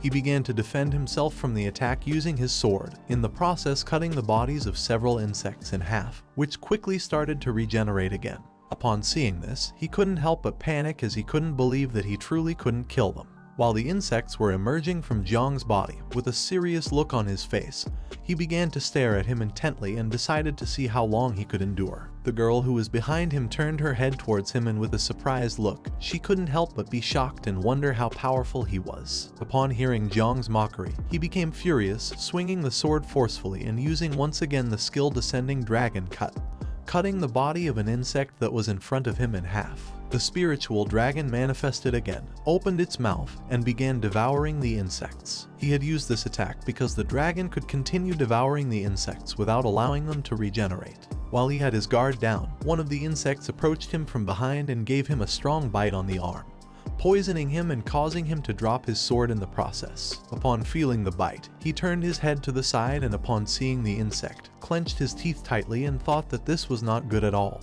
Now that his right hand was poisoned, he couldn't use the sword. Now that he had no other choice, he put his hand into his clothes and pulled out a red object. The insects took advantage of this opportunity and began to approach him quickly, but he took the object out of his clothes, raised it to the sky, and used the technique called Jade Protection of Life. At that moment, a powerful red energy started to appear around his body. He mocked Jiang by asking if he believed he could kill the great Xiao Yuan Wu with a few insignificant insects. Jiang simply stood there silently observing him without saying a word. He reached out his hand towards Yuan Wu, began to stare at him intently with a serious look and asked him what kind of treasure this was and how it had such power. After saying this, he ordered the insects to devour him. The object had created a shield around Yuan Wu's body. The insects followed Jiang's order and started attacking the shield, but no matter how hard they tried, it was in vain. Seeing this, he quickly realized that the attack hadn't even made a scratch on the shield. While Yuan Wu was covering the wound from the insect bite on his arm with his hand, he turned his head towards Jiang and advised him not to waste his energy since it was the inherited treasure of the Xiao family called Jade Treasure,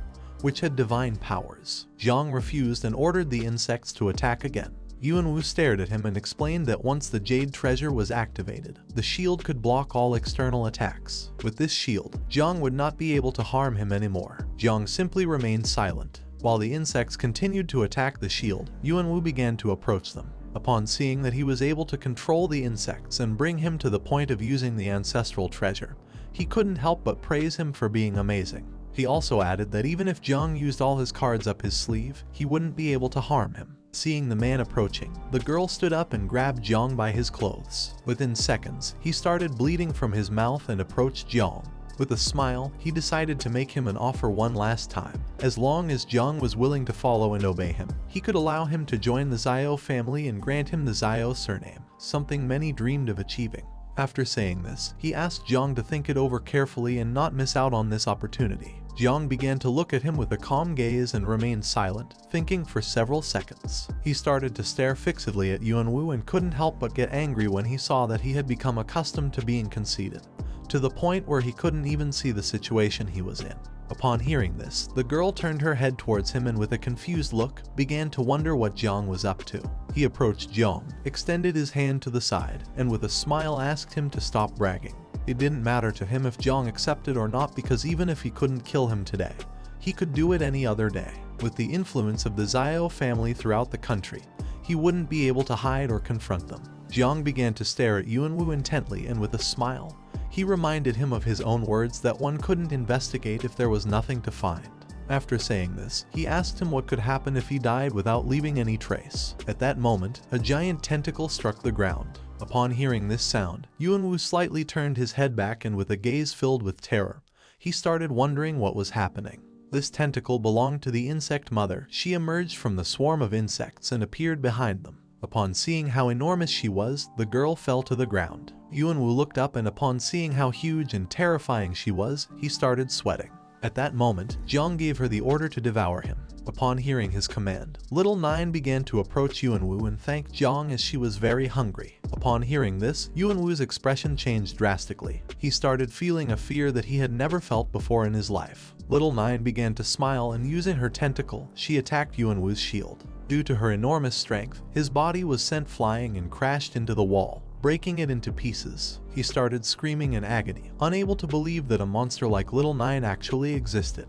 He asked Jiang what kind of monster she was. With a calm look, Jiang explained to him that Little Nine had just finished reproducing herself, so he and the jade were exactly what she needed to satisfy her hunger. Little Nine began to repeatedly hit Yuan Wu using her tentacle, creating a large curtain of smoke in the process. In a matter of seconds, the shield started breaking into pieces. He opened his mouth and started screaming in pain, questioning why the shield had broken so easily. He began to bleed from his mouth and fell to the ground. He couldn't believe that this was happening. Now the fate of the Xiao family and the jade were going to disappear. Now that the shield had been broken, Little Nine started to stare at him intently. She began to bring her tentacle closer to him and decided to deliver the final blow. With a cold expression, Jiang remained silently observing this. Little Nine attacked Yuan Wu, destroying the ground into pieces in the process. Her attack had been so powerful that all that was left of Yuan Wu was a pool of blood. She began to lift the tentacle from the ground, and Jiang thought that no one should find out about this since Yuan Wu was now dead. He started walking, reached his hand towards the sky, activated the swarm mark, and gave Little Nine the order to transform. Several seconds later, Little Nine transformed, returned to human form, and hugged him. Then, she closed her eyes and with a smile explained that Yuan Wu was delicious. She thanked him and also added that she was the one who loved him the most. The girl who was sitting on the floor turned her head to the side and upon seeing Little Nine, she couldn't help but feel somewhat confused and scared. Jiang turned his back on her, started to walk away, and decided to take a look at the Xiao family. At that moment, he turned his head towards her and decided to take care of her. The girl who was sitting on the floor panicked and couldn't help but sweat. She remembered that she now knew his secret, and thinking about this, she couldn't help but wonder if he was going to kill her to keep her silent. Jiang began to stare at the girl with a serious look and started wondering what he should do with her. At that moment, his body started emitting Little Nine's poisonous mist, and several insects appeared behind him, staring at the girl, ready to attack. He approached her, started looking at the ground and asked her to give him a good reason not to kill her. Upon seeing this, she panicked, quickly knelt before him, took out some gold coins, bowed her head before him and explained that this was all the money she had on her. It was worth millions, practically her life. She was willing to give it to him in exchange for sparing her life. Jiang picked up a gold coin with his hand, started looking at the girl and thought that she had some sincerity. But since she knew too much and also lied, he decided that it was best to eliminate her. She stood up, closed her eyes, raised one hand towards the sky, and swore by her name Luo Sandao that if she lied to him, then the heavens could punish her with 5 thunders. Jiang was somewhat confused as he didn't know whether to believe that her name was Luo Sandao, since she always told lies without thinking about the consequences. Luo Sandao approached him, handed him her identification card, and looked at him with a sincere gaze. She explained to him that what she was saying was true. She didn't know what her parents were thinking when they gave her this name, but she really wasn't deceiving him. She also added that if he still didn't believe her, then he could look at her identification card. Jiang took her identification card, brought it closer, and upon looking more closely, he saw a chubby girl. Upon seeing this, he asked Luo Sandao if she was sure that she was the same person as in the photo. She grabbed strands of her hair, started pretending to have 2 ponytails, closed her eyes, puffed up her cheeks and explained that the photo had been taken 2 years ago when she hadn't grown yet and hadn't lost weight. Upon seeing the expression on her face, Jiang turned his head back and started laughing out loud. Upon witnessing this, the insects flying behind him became somewhat confused. Then, he turned his head towards her and with an intense gaze, explained to her that he still couldn't trust her and didn't know if she would be able to keep the secret since, after all, this was something only the dead could do. Just before he could finish his sentence, she jumped, used the storage ring causing a portal to appear. While she had one hand in the portal, with the other she took out a scroll, and started approaching Jiang.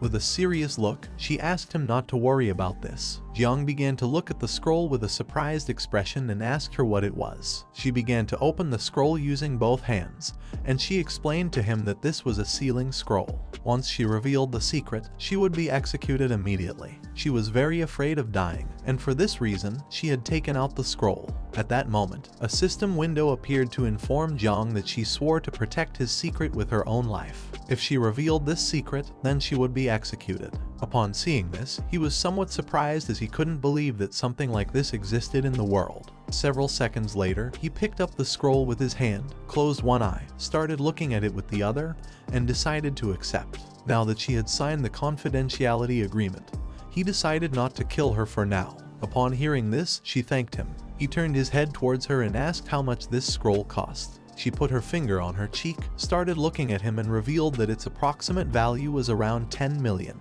Jiang tightly gripped the scroll, began to approach her, and with a furious look, he thought that this meant she had just used the only valuable thing she had in the storage ring. She thought she was going to die, so she started shaking her hands and told him that if he accompanied her home, then her parents would treat him well and give him even more rewards. Jiang turned his back on her, started to walk away, and explained that tomorrow morning he had to go to the night watch, so he couldn't waste any more time. After saying this, he wished her good luck. She stood up and while she was watching him slowly move away, she caught his attention and asked him to take her home since her house was much closer than the night watch headquarters. There was a teleportation station near her house, and she assured him that he would arrive on time. Although at first he refused, later he decided to listen to her and several hours later they arrived at the Luo family mansion. This mansion was beautiful and very large, almost like a castle. At the same time inside the mansion, there were a lot of hooded men prostrated before a woman who was sitting on her throne. A man approached her and informed her about what had happened to her daughter. Upon hearing this, she was shocked as she didn't know how this could be possible. The Xiao family not only stole and killed, but they were also going too far with this lie. Seeing that she was furious, the man asked her to calm her anger towards him, as he was a wretched person who had caused her suffering. Several minutes later, Luo Sandao entered the room, approached her mother, sat beside her, rested her head on her knees, and started crying. Her mother placed her hand on her head and then began to look at her subordinates with a furious gaze. She decided definitively to do something against the Xiao family. Her husband approached her, looked at her intently, extended his hands to the sides, and in a serious voice asked her to calm down since the most important thing was that Luo Sandao had returned safe and sound. He also added that the Xiao family was a powerful family in the country, and they couldn't mess with them being simple merchants. Jiang stayed silently observing and thought that her real name was Luo Sandao. her father turned his body towards Jiang, handed him a black card, closed his eyes, and with a smile thanked him for saving their daughter. He also asked him not to get rid of this black card. The mother turned her head towards him, closed her eyes, and with a pleasant smile told him that he was their benefactor. She had prepared a meal for him so that he could eat peacefully and then leave using their teleportation, which was very fast. Jiang took the black card, closed his eyes, and with a smile told them that he wasn't going to eat. But at that moment, his stomach started growling. He turned red, put his hand behind his head, and with a smile decided to eat a little. Upon seeing this, her father pointed out the place where the food was and decided to organize it immediately, while on the other side her mother put her hand near her face, closed her eyes, and began to smile. The best chefs in the Luo family prepared the food. In several minutes, Jiang ate several dishes until he stacked them one on top of another to form a column. One of the waiters who was bringing another dish approached him and upon seeing this, became somewhat confused and surprised at the same time. While Jiang had one hand resting on the table and with the other was holding a piece of meat thigh, he thought that as the number of insects increased, his appetite also became greater. Beside him, Luo Sandao was sitting. She turned her head towards him and with a smile asked him not to rush and eat slowly. Next to her were seated her mother and father, who simply closed their eyes and with a joyful smile, silently watched Jiang. Jiang started eating even more. She began to look at him and couldn't help but blush and be somewhat surprised. Her mother, who was enjoying a cup of tea, explained to her father that their daughter said Jiang belonged to the creation class and had divine rank. For her, he was very strange because she didn't know how he had been able to save their daughter from the hands of the Xiao family. Her father put his hand under his chin, started looking at Jiang, and explained to her that although their daughter didn't want to say it, he was sure that Jiang had hidden abilities and wasn't as useless as he seemed. He also added that he was handsome. Both began to look into each other's eyes and with a smile, they thought that if he could help them fight against the Xiao family and protect their daughter for her entire life, then he could be the perfect person. Her mother approached Jiang and with a pleasant smile asked him if he had a girlfriend. She also added that in their family, Sandao also didn't have a boyfriend. Her hidden profession was also quite good. Besides being an expert in business, she could also be a financial manager. Her father stood behind him, gave him a thumbs up, and explained that Sandao's body was also very sexy because she had measurements of 36, 24, 36. He also added that they made a perfect couple, and he had even thought of names for their future children. Jiang, who was drinking a glass of water, left it on the table, spit out the water, and was shocked. Upon hearing her parents' proposal, she began to blush like a tomato and wonder what was happening. Without thinking for a second, Jiang ran out and thanked them for their hospitality. He left with the excuse that he was full and still had something urgent to do. Seeing this, her father asked him to wait a little longer as they wanted to talk to him. Sandao approached her father, put her hand over his mouth, and asked him to be quiet. Her mother turned her head towards her and started looking at her with a disappointed look. She sat on the chair. Her father approached her and said that their son-in-law had left. He also added that as his wife, she should go say goodbye to him. Her mother approached them and asked her not to worry since her father had the location of the black card. Wherever he went, they would follow him. Upon hearing this, she grabbed her knees with both hands, closed her eyes, and with a scream asked them to be quiet. She began to look down and started imagining Jiang. She thought that although he was handsome and strong, he was also terrifying. And even though he was truly terrifying, there was no doubt that he was handsome and strong. At the same time, in the Xiao family, Yuan Chen, the head of the family, learned that his grandson Yuan Wu had died. Upon hearing this news, he couldn't help but become furious. With an angry look on his face, he ordered his subordinates to thoroughly investigate the murder. He didn't know who had done it and believed that Xiao Zhengguo was responsible. So he ordered his other grandson to immediately send someone to investigate him. While a man was prostrated before him, another man named Xiao Beihan, who had one hand in his pants pocket, began to approach his grandfather. He extended his other hand to the side and explained that Yuan Wu was already over 20 years old and had only reached level 30 of the second transformation, so he was useless. After saying this, he asked him what was lamentable about the death of a useless person and told his grandfather that it wasn't worth getting so angry about it. Xiao Yuanchen, who was sitting in his chair with both hands resting on his knees, started looking at Xiao Beihan and told him that Yuan Wu was truly mediocre, nothing compared to him. Therefore, it wasn't a pity that he was dead. He also added that in the end, he was the grandson of him. Even to hit a dog, you had to look at who its owner was. He would like to know who in the country had enough courage to kill someone from the Xiao family. Upon hearing this, Xiao Beihan began to smile, extended his hand forward, and his hand started emitting an evil energy. He asked his grandfather not to worry about this trivial matter since after finishing the Tianjiao camp issue, it didn't matter who was guilty. He would take care of it in place of him. At the same time, Jiang went to the night watch office. He opened the door and entered where Jai Gang and several other people were. He turned his body to one side and was somewhat surprised to see that Jiang had arrived. He began walking towards them, putting his hand behind his head, introducing himself as Jiang Chen, the new member of the night watch. He couldn't help but wonder why there were so many people here. Jai Gang approached him, placed his hand on his shoulder, closed his eyes, extended the other hand to the side, and with a smile told him that they had been waiting for him. Upon hearing this, Jiang was somewhat surprised. Jai Gang decided to introduce him to the new key members of their group. The first one was Yu Xiao, a level 45 healer who was in the second stage. She used to be the youngest, but now he had taken away that position from her. Upon hearing this, she put her hand near her mouth, started looking at Jiang, and couldn't help but blush and think that he was very handsome. This was the first time she had worked with someone so good looking. The second member was Duan Feng, a level 49 archer who was also in the second stage. He didn't talk much but was quite conceited. He put his hand on his hip, placed the other one near his forehead, and with a smile told him that he was delighted to meet him. The third member was Chu Biuling, a level 49 warrior. Although his body was small, he was strong and a great talker. He approached Jiang, stood in front of him, closed his eyes, and with a smile explained to him that having a professional member of divine level was an achievement enough to boast about for a lifetime. The fourth member was a woman named Jane Tang, a master who was in the third stage. She was level 61 and belonged to the fire class. She was also a sub-commander. She approached them, placed her hands on Chu Biuling and Jiang's heads, began to caress them, and with a pleasant smile asked them to call her Aunt Tang in the future. She assured them that they would have meat to eat every day. With a pleasant smile, Jiang introduced himself as a humble awakened from the creation class. He asked how he could deserve so much enthusiasm from them. Deep down, he knew that even if it was clear, even if it was of divine level, the spiritual master's creation class was not well regarded by people. Jai Gang put one hand in his pocket, extended the other to the side, and told him that there was nothing wrong with being of the divine level spiritual master creation class. He asked him not to pay attention to idiots who had no good eye and only said nonsense. They all trusted him. Jane Tang put her hands on her hips, turned her head towards him, and with a smile told him that he was special because he had chosen to be one of them.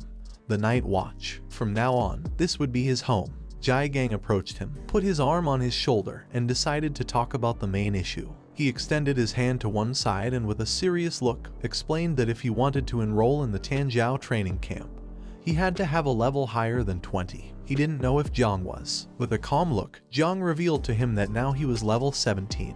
Upon hearing this, he couldn't help but be somewhat surprised to see that he had changed job just 3 days ago and was already level 17. He grabbed Jiang by the shoulders, closed his eyes, started laughing out loud, and thought that he had not made a mistake in choosing him. He believed that Jiang truly had divine talent and it wouldn't be difficult for him to advance 3 levels in 3 days. He decided to enroll him in the Tianjiao Genius Camp right away. Jai Gang opened his eyes, turned his head to the side, and saw everyone else staring at him with a serious expression. He put his hand in his pocket, turned his body towards Jiang, and with a serious look asked him if he had gotten into trouble with someone very dangerous in the last 3 days, as there was an unknown 3rd grade master investigating his whereabouts using their divine class. He turned his head to the side, started looking at the ground, and upon hearing that a 3rd grade master was investigating him, he couldn't help but wonder if it could be a member of the Xiao family. Jai Gang crossed his arms and told Yu Xiao that he was leaving the rest in her hands. Upon hearing this, she responded with a understood. Then, she raised her hands towards the sky, causing a green energy to emanate and form a barrier. She turned her head to the side and explained to everyone that she had placed a protective barrier against espionage around the headquarters so that they could all speak freely without worrying about being spied on. Jiang simply stood still, began to look at her, and couldn't help but wonder what kind of power this was. In a matter of seconds, her power started expanding in all directions, causing the protective barrier to become increasingly larger. Jai Gang approached Jiang, placed his hand on his shoulder, closed his eyes, and with a pleasant smile asked him if there was something he was hiding, adding that they were all here to help him. The others listened attentively in silence. Jiang lowered his head, began to touch his head with his hand, and with a sad look revealed to everyone that yesterday he had killed Yuan Wu from the Xiao family. Although he had completely eliminated the traces and the body of him, he wasn't sure if the Xiao family had other methods of investigation and tracking. Upon hearing this, everyone was shocked. Jane Tang began to look at Jiang with a terrified expression and asked him if he had really eliminated a member of the Xiao family. Jai Gang reached out his hand towards him, started looking at him with a surprised expression and asked him if he had killed Xiao Yuanchen's grandson, the cultivator who was in the 8th stage of Zhenguo. Chu Buling couldn't help but be shocked and started wondering how strong Jiang was to have killed a member of the Xiao family. Jiang, who was touching his head with his hand, upon seeing their expressions, thought that he had now caused problems for everyone. Jai Gang began to look at Jiang and explain to everyone that it was well known that the Xiao family had committed many evil acts. The young members of the Xiao family had caused many problems in recent years. He couldn't help but praise him for doing good by protecting people. He crossed his arms and with a serious look, he remembered that the power of the 8th transformation was undoubtedly terrifying. But according to what he knew, his last grandson was Xiao Yuan Wu, the most incompetent and least favorite of him. That being said, it was possible that old Xiao Yuanchen would not personally intervene. Jane Tang, who had one hand on her waist, extended the other towards him and started looking at him with a determined gaze. She asked him not to worry because if the Xiao family sent someone, they, the Night Watch, would protect him since they were not weak. Jiang began to look at Jai Gang with a pleasant gaze and couldn't help but smile and feel happy. He was an orphan, and even though he had had neighbors who had helped him since he was little, this was the first time he felt like having a home. Jai Gang turned his back on him, started to walk away, slightly turned his head towards him and thought that even if Xiao Yuan Wu was useless, he probably had already reached the 2nd level of cultivation. He quickly approached Jiang, grabbed him by the shoulders, started looking into his eyes, and with a surprised look asked him how he had managed to kill someone of level 30 in the combat class, being an awakened person of level 17 in the creation class. Jiang became somewhat nervous, started sweating, extended his hand towards him and asked him not to get too excited because actually, at that moment, someone had helped him. Upon hearing this, Jai Gang asked him who had helped him. Jiang put his hand behind his head, closed his eyes, and with a forced smile, he revealed that the 3rd daughter of the Luo family who lived in Jiangnan had been the person who had helped him. He also added that she had awakened a hidden defense class. Upon hearing this, everyone started looking at Jiang with a surprised look and couldn't help but wonder if he was talking about Luo Sandao, the daughter of the wealthiest merchant family in Jiangnan, the Luo family. Jai Gang approached Jiang, grabbed him by the shoulders again, started shaking him, closed his eyes and with a pleasant smile, praised him because even though the Luo family was not a family of warriors, it couldn't be denied that they were rich. So if someday Jiang found himself in trouble, then the Luo family wouldn't just stand idly by. He began to look at Jai Gang and couldn't help but sweat and wonder what he was doing. At that moment, Jiang's body began to emit a powerful purple energy. Several seconds later, once Jai Gang opened his eyes, he saw that Jiang's body was surrounded by a powerful energy. Quickly, he removed his hands from his shoulder, and upon seeing this,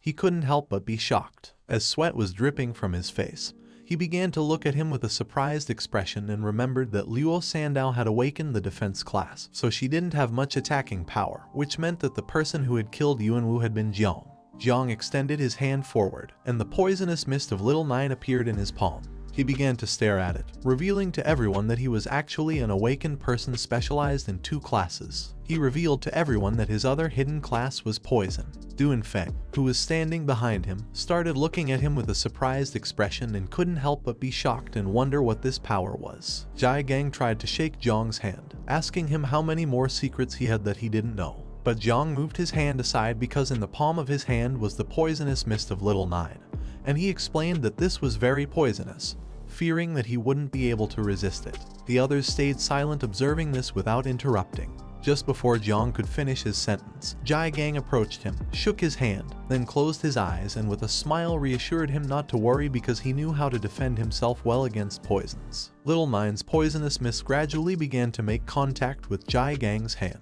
Jane Tang started to stare at their hands, and upon seeing this, she couldn't help but wonder what this strange poison was. Several seconds later, once Jai Gang stopped shaking his hand and pulled it back, he saw that his hand had already been poisoned. Upon seeing this, he realized that this was not good. Jiang put his hand on his shoulder, closed his eyes, and told him that this time he had gone too far. Gradually, the poisonous mist began to spread over his hand. He grabbed his wrist with the other hand, stared at Jiang aggressively, and asked him to stop talking nonsense since he hadn't even tried to defend himself against the poison from the beginning. Upon hearing this, Jiang Chen, who was standing behind him, closed her eyes and started laughing. Meanwhile, on the other side, Chu Buling sat near Jai Gang's hand and began staring at it intently while wondering what this poison was. Quickly, Jai Gang turned his head back to where Xiao Qi was and asked her to come quickly and help him get rid of the poison. Xiao Qi, who had one hand extended to the side, deactivated the barrier, causing the energy to slowly disappear. She put her other hand near her mouth, closed her eyes,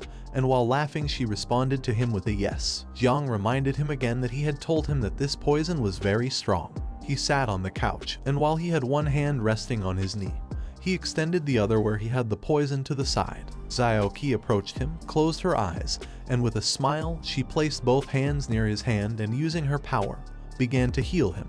While she was healing him, he turned his head towards Jiang, closed his eyes, and with a forced smile told him that this poison was very good, adding that the more skills he had, the happier he would be. Chu Buling approached them, placed both hands on the arm of the sofa, started staring at Jiang and silently observed him. Several seconds later, once Xiao Qi had completely healed his hand, with a serious look, he began to look at Jiang, and despite him being very talented, he advised him to forget about enrolling in the Tanjiao camp since it was not good to enroll after what had happened with the Xiao family. Although the Tanjiao camp offered many valuable resources, it was most likely that the prodigy of the Xiao family would also participate, so they should not risk it for just a few resources. Jiang Chen, who was standing behind him, put a hand on her waist, closed her eyes and began nodding to indicate to him that Jai Gang was right. Jiang started looking at Jai Gang with a confused look and asked what he meant by resources. While he had his eyes closed, he explained to him that resources referred to the blood of fierce beasts, equipment, and other things. If one could be among the first, then they would also receive rewards such as mysterious fruits and secrets realms scrolls. Upon hearing this, Jiang couldn't help but be shocked and wonder if what Jai Gang was saying was true. He began to imagine the insects and thought that those resources were much better than going out to hunt fierce beasts oneself. No one knew, perhaps the insects could reproduce again at that moment. While his body was surrounded by the poisonous mist, he began to stare at Jai Gang with a serious look and asked him to let him enroll in the camp,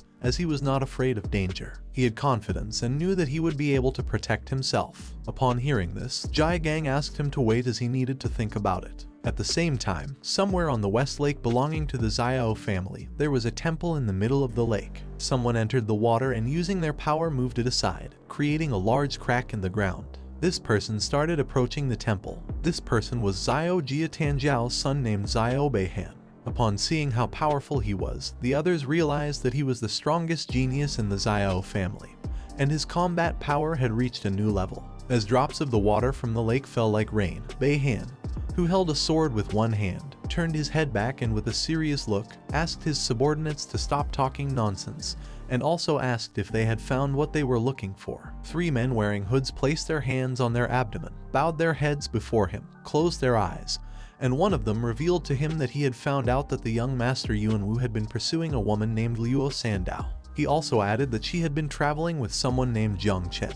Beihan slightly turned his head back and with a serious look remembered that the girl from the Luo family was not from the combat class. He asked his subordinate who this guy called Jiang Chen was. The man revealed that Jiang Chen had awakened a creation class of divine rank. The last thing they knew was that he had gone to the Night Watch headquarters. One of the men placed a hand on his chest, bowed his head before him, closed his eyes and revealed that they had discovered that he and Luo Sandao had enrolled in the camp.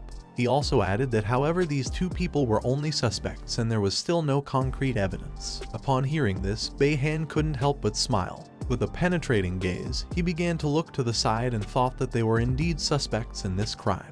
A person who had awakened a creation class of divine rank was very interesting to him. Knowing that they had enrolled in the camp, he couldn't help but feel relieved as now he wouldn't have any need to make a special trip and search for them. After 3 days, he simply decided to kill them at the camp. At the same time, at the Night Watch headquarters, Jai Gang and Jiang went to his office and sat on the sofa. Jai Gang, who had one arm resting on his knee, extended his other hand to the side, began staring intently at Jiang, and explained that even though he had already enrolled him in the Tanjiao camp, he was still very worried. He had already found a powerful ally among the people registered for him. This person was the little princess Mu Hani from the Mu family, who had cultivation at the 7th level of transformation and was known as the Sealing Queen. Before going to camp, Jiang had to accompany her to explore a secret realm, in which he would not only be able to improve his level but also establish relationships with his companions in advance. Jiang, who was sitting in front of him with his elbows resting on the arms of the sofa, simply remained silently listening.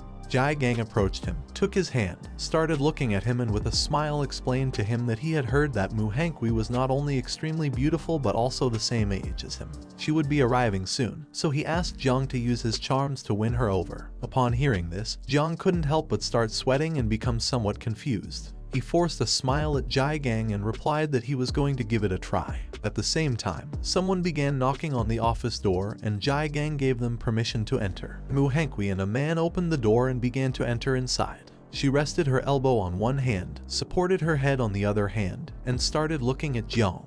She told them that Jiang had asked her to accompany someone to a secret realm.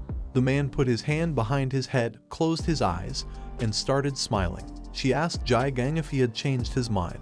Jiang told her that it was an honor for them to meet her in person. Mu Hani crossed her arms and began to look at the ground, feeling somewhat confused. The man started touching his head and smiling. Seeing this, Jiang couldn't help but wonder what was happening. Both stood up. Jiang rested his arm on Jiang's shoulder, put the other one on his waist, started looking at her and explained that he hadn't answered them yesterday because he was angry with her grandfather. But today he was willing to accept this, but with a special condition. That condition was that she had to take Jiang Chen with her. Upon hearing this, Jiang's expression changed drastically. He couldn't help but be somewhat surprised and start wondering what was happening. Mu Hani placed her hand on her hip, and as she walked towards them, she told him that she had already given him the level 30 secret realm scroll. After saying this, she asked if he still wanted to impose more conditions. Jiang, who had his hand resting on Jiang's shoulder, told her that everyone had their own conditions. Upon hearing this, she thought that he was looking for someone reliable to level up with, since Jiang couldn't enter a secret realm lower than level 50. She came to the conclusion that they were looking for her for this reason. The man put his arms behind his back, and with a smile, he began to walk towards them in silence. She approached Jiang, started looking into his eyes, and asked him what level he was and what class he had awakened. He began to look at her, and with a calm voice, he explained that he was level 17 and had awakened the creation class. Upon hearing this, she placed a hand on her waist, started pointing at Jiang with the other hand, looked at him disdainfully, and upon seeing that he was a level 17 novice of the creation class, she called him trash. Jiang couldn't help but get angry and think that she was a spoiled brat. Jiang exploded with rage, clenched his fist tightly, and with a hateful look, he prepared to teach her a good lesson. He called her an empty-headed brat and asked her to show more respect since Jiang had awakened a hidden divine rank. Seeing this, the other man grabbed him by the hip, closed his eyes, and with a forced smile asked him to calm down, explaining that Mu Hani's boyfriend had just left her and that's why she was behaving this way. She turned her head back, and upon seeing this, she couldn't help but start to feel scared. She thought that this time she had gone too far. Jiang turned his head towards Jiang, and upon seeing his attitude, he couldn't help but be somewhat surprised and confused at the same time.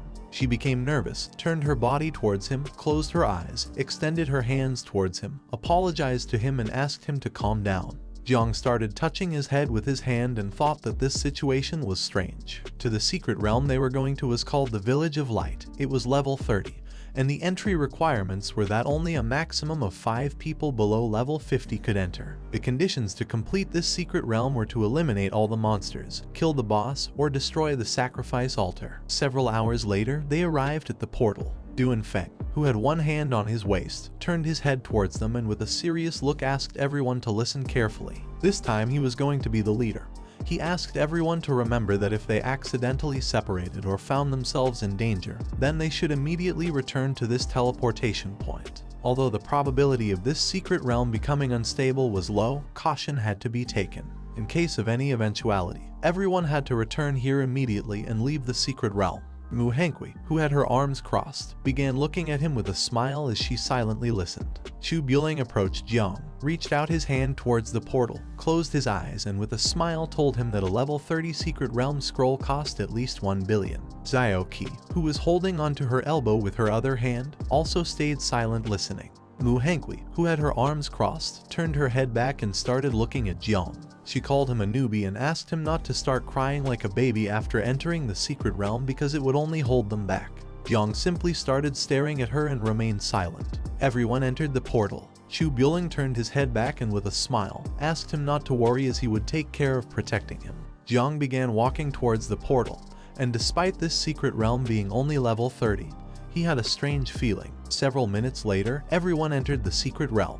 Its interior was a green mountain, full of trees and grass. In the middle, there was a mysterious village, surrounded by snowy mountains. Everyone approached the summit, and Chu Buling, who was at the back of the group, thought that this village was truly beautiful. He also asked why they couldn't see any monsters. Jiang simply stood silently observing the beautiful village. Duanfeng, who had his hand resting on his waist, began to look towards the village and explained to the others that it was likely that the monsters were hiding in the villagers' houses. He decided to search each one individually. Some time later, everyone descended from the mountain and arrived at the village. While they were walking, Duanfeng asked the others not to worry and assigned Chu Buling the task of attracting the enemy's attention and facing them, while he himself would take care of dealing damage. Little Qi would be in charge of healing, and Jiang Chen and Mu Hani would follow behind them. He asked the two not to lag behind. Upon hearing this, everyone responded with understood. Somewhere in the village there was a rock on which was written the Shining World, emitting a strong and evil aura. Duanfeng, Xiao Qi,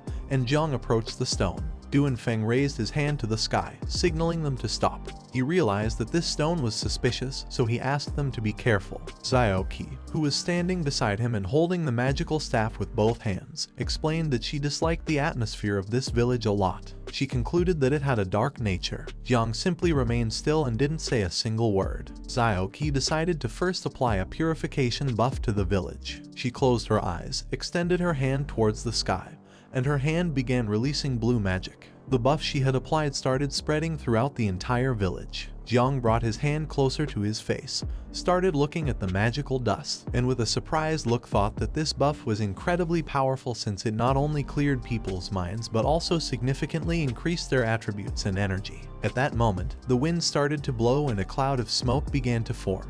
The sky changed color and turned red. The lights of the town turned on, and an evil energy began to gather in the sky. They approached and couldn't help but be shocked and alert at the same time. This evil energy came from the stone. Duanfeng quickly realized this and thought it was not good. He turned his head back and with a serious look, he ordered the others to run. Just before he could finish the sentence, the stone started absorbing him. Just before disappearing, he asked the others to stay away from the stone and also gave them the order to call for reinforcements immediately since this was a mutation.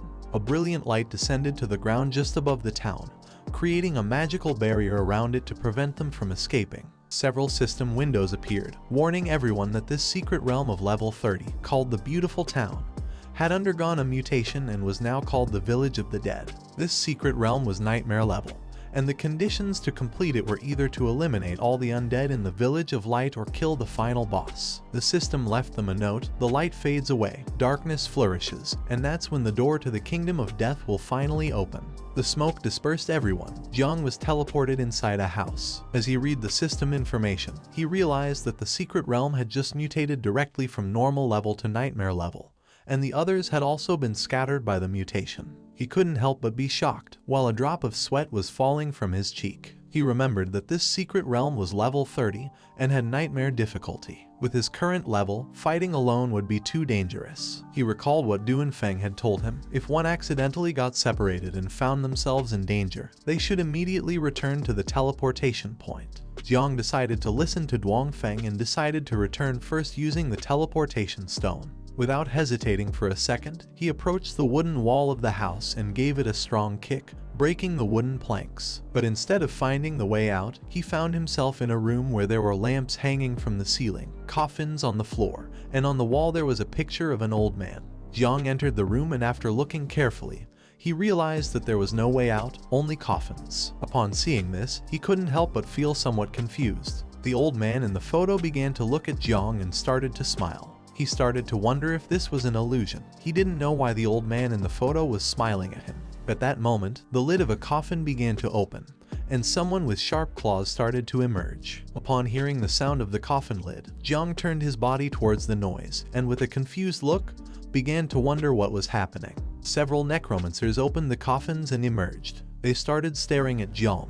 According to the system, they were level 30 and had skills such as charge, decapitate, corrosion, among many others. Their main characteristic was that they were immune to normal physical attacks. The necromancers began to approach Jiang quickly and prepared to attack. Upon seeing this, he assumed an offensive stance, raised his hand, and his hand started releasing the poisonous mist of Little Nine.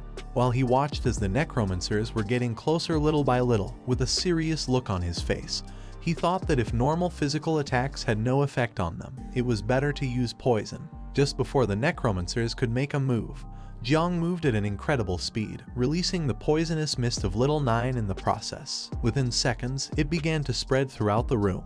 After doing this, he left the house, took a leap and landed on the roof of another house. In a matter of minutes, the necromancers came out of the house unharmed as if nothing had happened. He stood up, started staring at them intently and thought that indeed poison was also considered a physical attack, which didn't have much effect on necromancers. To deal with them, he needed to rely on the help of a mage. He had to find a way to meet Xiao as soon as possible. While he was lost in his thoughts, Little Nine manifested herself. She clenched her fists and brought them close to her chest. She began to look at the necromancers with a hungry gaze, opened her mouth, and as drool was dripping from it, she asked him if she could devour them. Upon seeing that she had appeared and wanted to eat the necromancers, he couldn't help but be somewhat surprised. With a confused look, he asked her if she would be able to devour the necromancers. He also added that devouring was also considered a physical attack. The necromancers began to approach the house. While Little Nine's body was surrounded by a powerful aura, she started looking at them and explained to Jiang that she was going to be able to eat them. For her,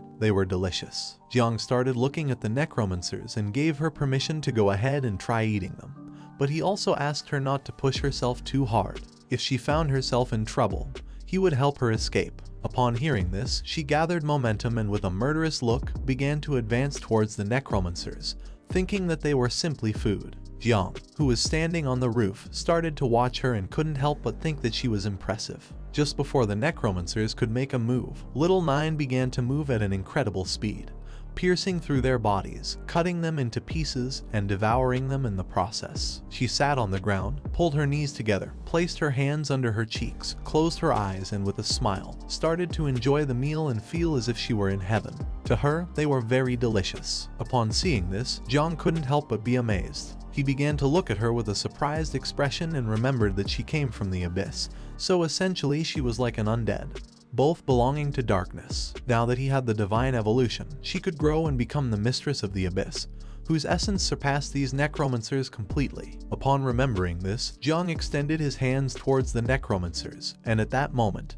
his body began to emit Little Nine's poisonous mist. He started looking at her and smiled because she was capable of devouring the necromancers. He decided it was time for the other insects to also come out and enjoy a good meal. Jiang's body began to emit a powerful energy, releasing the swarm of insects. He gave them all the order to separate and also asked them to be careful not to be discovered by his companions. In the blink of an eye, thousands of insects emerged from his body and started attacking the necromancers. The insects began to attack and devour the necromancers. A system window appeared to inform him that his spiritual pets had killed 3 low-level necromancers, granting him 15,021 points. Little Nine also started devouring them, obtaining 4,602 points. As the insects were slowly devouring the necromancers, another system window appeared and congratulated Jiang for leveling up. He went from level 17 to level 18, gaining 1 point in each attribute and 10 potential points. Jiang entered the house again, extended one hand to the side, clenched his other fist, started looking at it and couldn't help but smile when he saw that this was too fast. In just a few seconds, he had obtained over 500,000 experience points and leveled up. He thought that this secret realm was simply a paradise tailored for him. Now that there were no necromancers in the house anymore, he turned his head back and decided to investigate the old man's strange photograph. Before, the old man was smiling, but now he was terrified and trembling with fear. Jiang approached the photo, put his hands on his waist, started looking at it, and with a smile asked the old man why he wasn't smiling. Little Nine manifested herself. She started looking at the photo and informed Jiang that everything outside had been eaten. He began to point at the photo with his thumb, and with a smile he praised Little Nine for having done a good job. He asked her to look at the photo and also if she could devour it. Upon hearing this, she started looking at the photo with a hungry gaze. Seeing this, the old man became even more afraid and couldn't help but start trembling. At that moment, the old man's photo exploded into pieces, leaving them in shock. They couldn't help but wonder what was happening. A system window appeared. They had successfully scared off the level 35 elite Death Guardian. As a reward, the system granted them 8701 experience points. The pieces of the photo fell to the ground. Jiang and Little Nine started looking at the pieces and felt a little depressed. At the same time, somewhere else in the village, someone hit a necromancer in the face with a bow. This person was none other than Duan Feng. Several necromancers surrounded him, but he drew his bow, held it with both hands, clenched his teeth tightly, and with a determined look began to swing it forcefully, hitting one of the necromancers in the process. Another necromancer tried to attack him by surprise, but he reacted in time and using the sharp string of the bow, he cut its hand. He couldn't help but feel fortunate since he had a longbow as a weapon. Otherwise, he wouldn't have been able to deal with these undead creatures. He began to worry about the others, especially Jiang Chen, who was not even level 30. If something really bad were to happen, he didn't know how he would explain it to his boss. While he was lost in his thoughts, a system window appeared in the sky to inform him that his teammate had killed a lower level Spectre and an elite rank Guardian of level 35.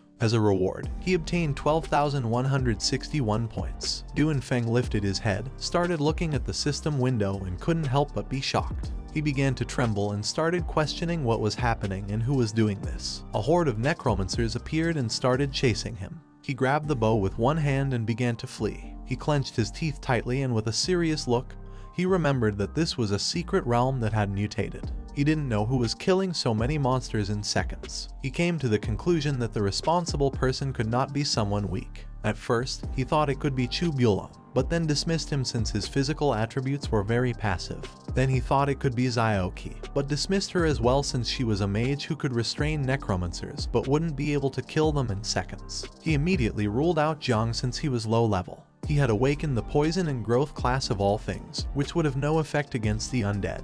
With a surprised look, he began to look ahead and started questioning if the person who was killing the monsters was Mu Hani.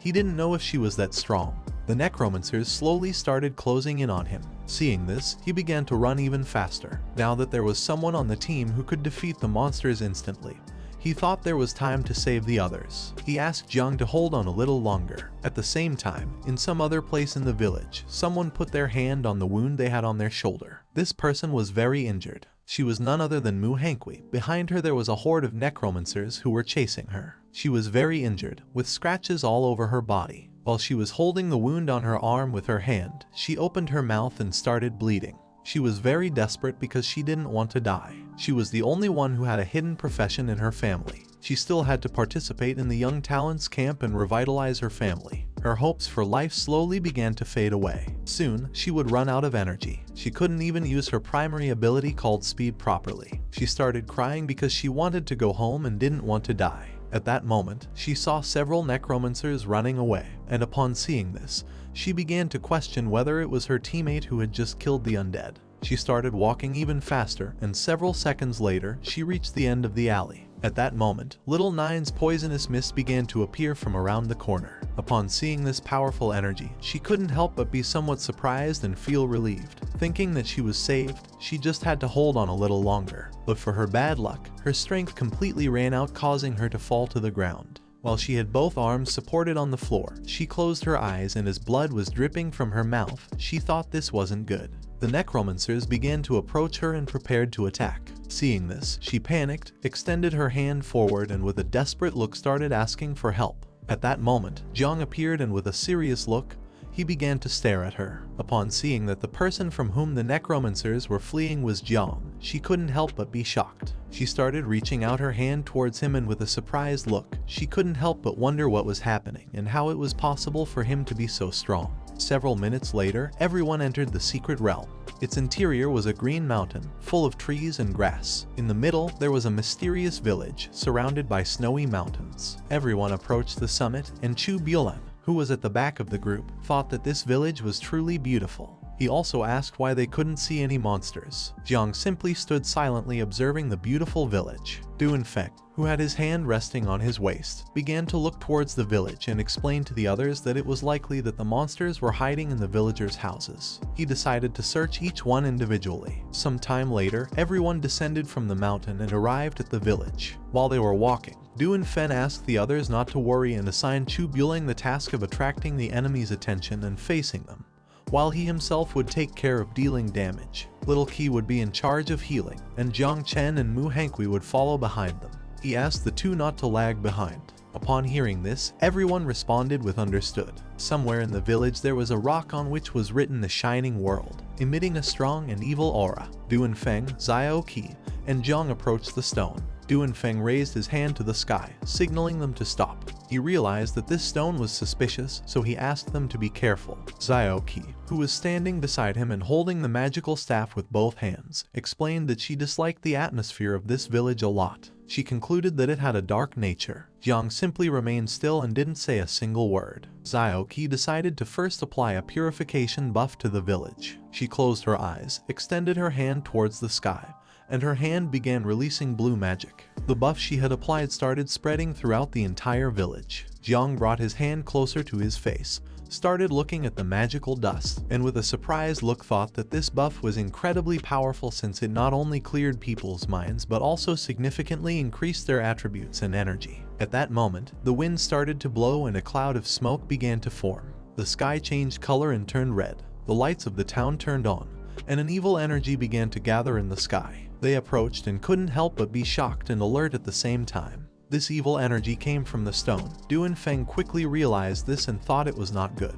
He turned his head back and with a serious look, he ordered the others to run. Just before he could finish the sentence, the stone started absorbing him. Just before disappearing, he asked the others to stay away from the stone and also gave them the order to call for reinforcements immediately since this was a mutation. A brilliant light descended to the ground just above the town, creating a magical barrier around it to prevent them from escaping. Several system windows appeared, warning everyone that this secret realm of level 30, called the Beautiful Town, had undergone a mutation and was now called the Village of the Dead. This secret realm was nightmare level, and the conditions to complete it were either to eliminate all the undead in the Village of Light or kill the final boss. The system left them a note: the light fades away, darkness flourishes, and that's when the door to the Kingdom of Death will finally open. The smoke dispersed everyone. Jiang was teleported inside a house. As he read the system information, he realized that the secret realm had just mutated directly from normal level to nightmare level, and the others had also been scattered by the mutation. He couldn't help but be shocked, while a drop of sweat was falling from his cheek. He remembered that this secret realm was level 30 and had nightmare difficulty. With his current level, fighting alone would be too dangerous. He recalled what Duanfeng had told him: if one accidentally got separated and found themselves in danger, they should immediately return to the teleportation point. Jiang decided to listen to Duanfeng and decided to return first using the teleportation stone. Without hesitating for a second, he approached the wooden wall of the house and gave it a strong kick, breaking the wooden planks. But instead of finding the way out, he found himself in a room where there were lamps hanging from the ceiling, coffins on the floor, and on the wall there was a picture of an old man. Jiang entered the room and after looking carefully, he realized that there was no way out, only coffins. Upon seeing this, he couldn't help but feel somewhat confused. The old man in the photo began to look at Jiang and started to smile. He started to wonder if this was an illusion. He didn't know why the old man in the photo was smiling at him. At that moment, the lid of a coffin began to open, and someone with sharp claws started to emerge. Upon hearing the sound of the coffin lid, Jiang turned his body towards the noise, and with a confused look, began to wonder what was happening. Several necromancers opened the coffins and emerged. They started staring at Jiang. According to the system, they were level 30 and had skills such as charge, decapitate, corrosion, among many others. Their main characteristic was that they were immune to normal physical attacks. The necromancers began to approach Jiang quickly and prepared to attack. Upon seeing this, he assumed an offensive stance, raised his hand, and his hand started releasing the poisonous mist of Little Nine. While he watched as the necromancers were getting closer little by little, with a serious look on his face, he thought that if normal physical attacks had no effect on them, it was better to use poison. Just before the necromancers could make a move, Jiang moved at an incredible speed, releasing the poisonous mist of Little Nine in the process. Within seconds, it began to spread throughout the room. After doing this, he left the house, took a leap and landed on the roof of another house. In a matter of minutes, the necromancers came out of the house unharmed as if nothing had happened. He stood up, started staring at them intently and thought that indeed poison was also considered a physical attack, which didn't have much effect on necromancers. To deal with them, he needed to rely on the help of a mage. He had to find a way to meet Xiao as soon as possible. While he was lost in his thoughts, Little Nine manifested herself. She clenched her fists and brought them close to her chest. She began to look at the necromancers with a hungry gaze, opened her mouth, and as drool was dripping from it, she asked him if she could devour them. Upon seeing that she had appeared and wanted to eat the necromancers, he couldn't help but be somewhat surprised. With a confused look, he asked her if she would be able to devour the necromancers. He also added that devouring was also considered a physical attack. The necromancers began to approach the house. While Little Nine's body was surrounded by a powerful aura, she started looking at them and explained to Jiang that she was going to be able to eat them. For her, they were delicious. Jiang started looking at the necromancers and gave her permission to go ahead and try eating them. But he also asked her not to push herself too hard. If she found herself in trouble, he would help her escape. Upon hearing this, she gathered momentum and with a murderous look began to advance towards the necromancers, thinking that they were simply food. Jiang, who was standing on the roof, started to watch her and couldn't help but think that she was impressive. Just before the necromancers could make a move, Little Nine began to move at an incredible speed, piercing through their bodies, cutting them into pieces, and devouring them in the process. She sat on the ground, pulled her knees together, placed her hands under her cheeks, closed her eyes, and with a smile, started to enjoy the meal and feel as if she were in heaven. To her, they were very delicious. Upon seeing this, Jiang couldn't help but be amazed. He began to look at her with a surprised expression and remembered that she came from the abyss, so essentially she was like an undead, both belonging to darkness. Now that he had the divine evolution, she could grow and become the mistress of the abyss, whose essence surpassed these necromancers completely. Upon remembering this, Jiang extended his hands towards the necromancers, and at that moment, his body began to emit Little Nine's poisonous mist. He started looking at her and smiled because she was capable of devouring the necromancers. He decided it was time for the other insects to also come out and enjoy a good meal. Jiang's body began to emit a powerful energy, releasing the swarm of insects. He gave them all the order to separate and also asked them to be careful not to be discovered by his companions. In the blink of an eye, thousands of insects emerged from his body and started attacking the necromancers. The insects began to attack and devour the necromancers. A system window appeared to inform him that his spiritual pets had killed 3 low-level necromancers, granting him 15,021 points. Little Nine also started devouring them, obtaining 4,602 points. As the insects were slowly devouring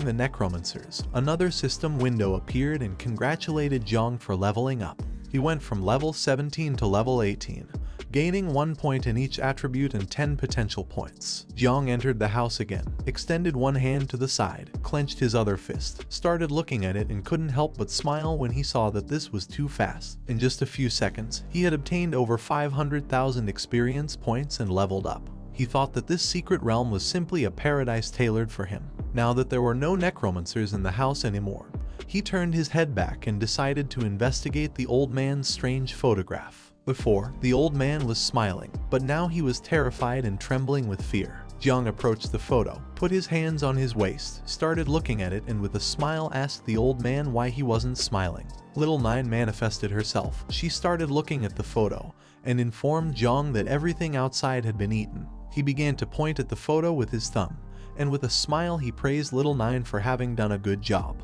He asked her to look at the photo and also if she could devour it. Upon hearing this, she started looking at the photo with a hungry gaze. Seeing this, the old man became even more afraid and couldn't help but start trembling.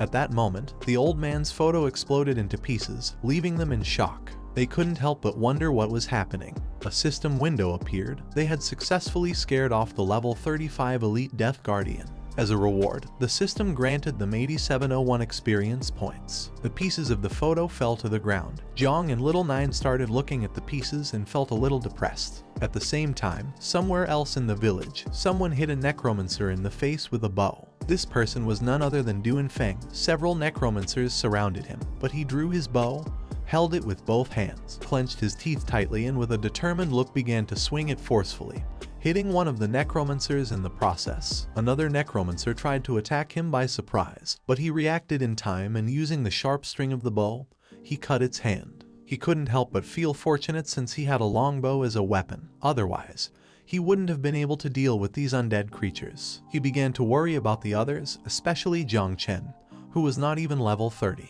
If something really bad were to happen, he didn't know how he would explain it to his boss. While he was lost in his thoughts, a system window appeared in the sky to inform him that his teammate had killed a lower level Spectre and an elite rank Guardian of level 35. As a reward, he obtained 12,161 points. Duanfeng lifted his head, started looking at the system window, and couldn't help but be shocked. He began to tremble and started questioning what was happening and who was doing this. A horde of necromancers appeared and started chasing him. He grabbed the bow with one hand and began to flee. He clenched his teeth tightly, and with a serious look, he remembered that this was a secret realm that had mutated. He didn't know who was killing so many monsters in seconds. He came to the conclusion that the responsible person could not be someone weak. At first, he thought it could be Chu Bulam, but then dismissed him since his physical attributes were very passive. Then he thought it could be Xiao, but dismissed her as well since she was a mage who could restrain necromancers but wouldn't be able to kill them in seconds. He immediately ruled out Jiang since he was low level. He had awakened the poison and growth class of all things, which would have no effect against the undead. With a surprised look, he began to look ahead and started questioning if the person who was killing the monsters was Mu Hani. He didn't know if she was that strong. The necromancers slowly started closing in on him. Seeing this, he began to run even faster. Now that there was someone on the team who could defeat the monsters instantly, he thought there was time to save the others. He asked Jiang to hold on a little longer. At the same time, in some other place in the village, someone put their hand on the wound they had on their shoulder. This person was very injured. She was none other than Mu Hani. Behind her there was a horde of necromancers who were chasing her. She was very injured, with scratches all over her body. While she was holding the wound on her arm with her hand, she opened her mouth and started bleeding. She was very desperate because she didn't want to die. She was the only one who had a hidden profession in her family. She still had to participate in the Young Talents camp and revitalize her family. Her hopes for life slowly began to fade away. Soon, she would run out of energy. She couldn't even use her primary ability called Speed properly. She started crying because she wanted to go home and didn't want to die. At that moment, she saw several necromancers running away, and upon seeing this, she began to question whether it was her teammate who had just killed the undead. She started walking even faster, and several seconds later, she reached the end of the alley. At that moment, Little Nine's poisonous mist began to appear from around the corner. Upon seeing this powerful energy, she couldn't help but be somewhat surprised and feel relieved. Thinking that she was saved, she just had to hold on a little longer. But for her bad luck, her strength completely ran out, causing her to fall to the ground. While she had both arms supported on the floor, she closed her eyes, and as blood was dripping from her mouth, she thought this wasn't good. The necromancers began to approach her and prepared to attack. Seeing this, she panicked, extended her hand forward, and with a desperate look started asking for help. At that moment, Jiang appeared, and with a serious look, he began to stare at her. Upon seeing that the person from whom the necromancers were fleeing was Jiang, she couldn't help but be shocked. She started reaching out her hand towards him, and with a surprised look, she couldn't help but wonder what was happening and how it was possible for him to be so strong. The necromancers began to approach her and prepared to finish her off. With her last bit of strength, she reached out her hand towards Jiang and asked him to save her. Jiang turned his head towards her, and with a serious look, he started to gaze at her and remained silent in deep thought. Several necromancers grabbed Mu Hani's arm, but at that moment, Jiang also grabbed her arm and asked her to flee. She began to look at his arm with a confused expression and couldn't help but wonder what was happening. Using all his strength, Jiang pushed Mu Hani aside and threw her backwards, saving her from the necromancer's attack. While he had one hand extended backwards, he stared intently at the necromancers and asked her to get away from here and stop interfering. She started running backwards, and then suddenly she tripped and fell to the ground. Several seconds later, while she had one hand on the ground, she began to sit up, started wiping her face with the other hand.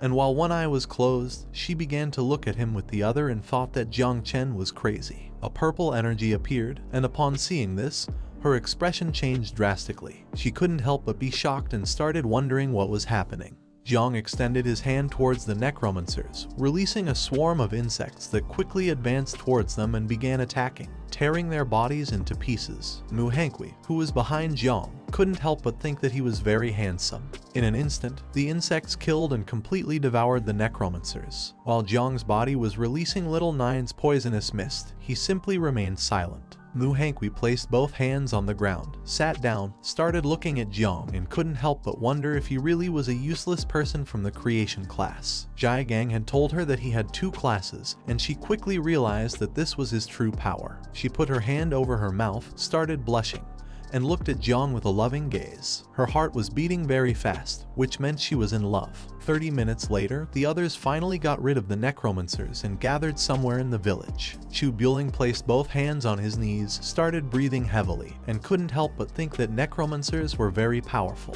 Duanfeng began touching his head with his hand and with a confused look thought that this was very strange since he hadn't come across another necromancer since he had left that house. Xiao, who was holding the magical staff with both hands, turned her head towards them and asked Duanfeng if it could be possible that Mu Hani had the ability to control necromancers. They also didn't know if she had awakened any hidden class, which was very strange for her too. She started pointing to one side with her finger and, with a surprised look, drew the attention of the others and informed them that there were traces of a fight, which meant that the battle had ended recently. Chu Buling began to look in the direction she was pointing and couldn't help but feel somewhat confused. Duanfeng also started looking, but he was more concerned about Jiang as he didn't know if he was okay. Not far from them were some remains of the necromancers, covered by little Nine's poisonous mist. They approached the area, and Xiao, who was holding the magical staff with one hand, stood there speechless upon seeing that these were indeed remnants of the necromancers. Duanfeng couldn't help but panic. He asked the others to quickly search for Jiang, as if something were to happen to him, none of them would be able to take the responsibility. After this, the 3 dispersed throughout the village and began searching for Jiang. Several minutes later, they started following the traces and turned a corner. Upon seeing what was in front of them, they couldn't help but be shocked. Duanfeng was in shock. He couldn't believe what his eyes were seeing. Xiao was somewhat surprised and began to wonder what was happening. In front of them there was a street with small stairs, and on these stairs sat Jiang, who had both elbows resting on his knees and his head supported on his hand. Beside him was Mu Hani. She clenched her fists tightly, sat behind him, and started massaging his back. Near them, on the ground, there were more remains of necromancers. Chu Buling, who was behind them, asked Duanfeng if that was Jiang. Xiao began pointing to the sky with her finger and, with a surprised look, told him that it was indeed Jiang. Duanfeng started looking at Jiang with a confused expression and asked the others not to move because this was too strange. He didn't understand how the granddaughter of a king could be giving back massages to Jiang Chen as if she were a servant. He came to the conclusion that these 2 were probably illusions created by the boss of this secret realm. Mu Hani clenched her fists, stood behind Jiang, and started giving him a massage. Both of them looked ahead and saw Duanfeng and the others. Upon seeing that they had arrived, Jiang stood up, pointed to one side with his thumb, and explained to them that the boss was in the backyard of the village. Far from feeling relieved, they adopted an offensive stance. Duanfeng took out his bow and with a serious look ordered them not to move. Chu Buling clenched both fists and prepared to attack. Xiao tightly held the magical staff, stared at Jiang, and asked him to answer the question they were going to ask first. Upon hearing this, Jiang and Mu Hani couldn't help but feel somewhat confused. She stood up, positioned herself in front of him, extended her hands to the sides, looked at them with a serious gaze, and told them that if they wanted to harm Jiang, then they would have to step over her dead body first. He began to look at her with a confused look and couldn't help but wonder what she was doing and why she was behaving this way. Jiang put his hand on her face, pushed her aside, stood in front of her, closed his eyes, placed the other hand on his chest, and with a smile explained to Duanfeng that he knew what they were thinking. He revealed to everyone that he wasn't any monster, he just had a little more charm. They didn't respond, and upon seeing this, he told them that their boss was named Jai Gang and Aunt Tang cooked very well. Xiao approached him, placed both hands on his chest, and asked if he was injured. He started touching his head with his hand, closed his eyes, and began to smile. Chu Buling couldn't help but feel relieved to see that he really was Jiang and wasn't hurt. On the other hand, Duanfeng remained somewhat confused. Mu Hani, who was hiding behind Jiang, grabbed his cloak with one hand and, while blushing like a tomato, asked the others not to be angry with her because she was just being obedient. Jiang turned his head towards her and with an angry look asked her to tell the truth and stop lying. Upon hearing this, Xiao was somewhat surprised as she did not expect this from him. Duanfeng began to smile and thought that he really had the skills to conquer women. Chu Buling also started to smile and thought that he was hopeless. Jiang began to feel overwhelmed and with a shout told them that it was enough already. He also asked if they didn't want to defeat the boss. In response, the others started to smile and changed the subject by saying yes. Some time later, they arrived at the backyard of the village. With a determined look, Jiang gave a strong kick to the door while the others simply remained silent. They opened the door and started entering the backyard. In front of them stood the boss of this secret realm, who was giant and had a murderous gaze. It slightly lowered its head and began staring fixedly at Jiang. A system window appeared and informed everyone that this boss was called the God of the Undead, had a boss rank, and was level 40. Jiang raised his head and began to stare at the boss, silently contemplating. Everyone started looking at the boss and couldn't help but be shocked. With a serious and determined look, Duanfeng revealed to them that this was the level 40 boss. He also asked them to be careful as he would attract its attention first. He assigned Mu Hani with the task of protecting Jiang. He also asked Xiao not to forget to use the buff and advised her to be careful with the boss's attacks. They couldn't be reckless, they had to try to ensure their own safety while attacking. They had to be very careful because this was no game. The boss simply started looking at them and remained silent, and several seconds later, it began to move. Seeing this, Duanfeng asked the others to be careful as it was moving, and also ordered them to separate. But to everyone's surprise, instead of attacking, the boss crouched down, rested its elbow on the ground, and prostrated itself before them, leaving everyone in shock. The boss's body began to tremble. Duanfeng was dumbfounded, and with a surprised look he started wondering what was happening. Chu Buling was also astonished. He was surprised because he didn't know why the boss was begging for forgiveness. Jiang took a step forward, extended his hand towards the boss, and his body began to emit Little Nine's poisonous mist. They were all injured, so he decided to take care of the boss. He knew this was a good opportunity, so he called Little Nine and told her it was time to eat. In the blink of an eye, Little Nine manifested in the form of the insect mother. She opened her mouth and prepared to devour the boss. It lifted its head, looked to one side, and upon seeing this, it couldn't help but be shocked. Little Nine began to devour the boss while Jiang simply remained silent and started smiling. Several system windows appeared. He had killed the boss called God of the Undead, and as a reward, the system granted him 76,690 experience points. Little Nine also transferred her 31,224 experience points to him. Thanks to the experience points, he went from level 25 to level 26. Each of his attribute points improved, and he also obtained 10 potential points. In the blink of an eye, she completely devoured the boss, and her poisonous mist began to return to Jiang's body. Another system window appeared and congratulated everyone for defeating the boss and completing the secret realm called Village of the Undead. The system started calculating the reward. Seeing that Jiang had defeated the boss, Duanfeng and the others quickly realized that he had also instantly killed all the necromancers in the village. Jiang put his hand behind his head, closed his eyes, and with a forced smile, he explained to them that it had been a coincidence that his poison could eliminate the necromancers. The system finished calculating the rewards and a mission status window appeared. Duanfeng, who was level 49, received a C rank evaluation. Chu Buling, also level 49, received a D rank evaluation. Xiao, who was level 46, received a D rank evaluation. Mu Hani, who was level 36, received an E rank evaluation. And finally Jiang, who was level 26, received a triple S rank evaluation. A medal appeared in the sky, and upon seeing it, everyone was surprised. They had successfully cleared the secret realm called Village of the Undead, which was level 30 and had a nightmare difficulty. The system evaluation was triple S rank. As a reward, the system granted them the Dead Soul Medal, a special item that could be equipped and withstand one deadly attack. It was an item already bound to them and couldn't be transferred or sold. Duanfeng couldn't help but be amazed as the individual reward items were already quite good, and now they had also obtained a very advanced item. They had never before received rewards like these, all thanks to following Jiang. They had won without doing anything.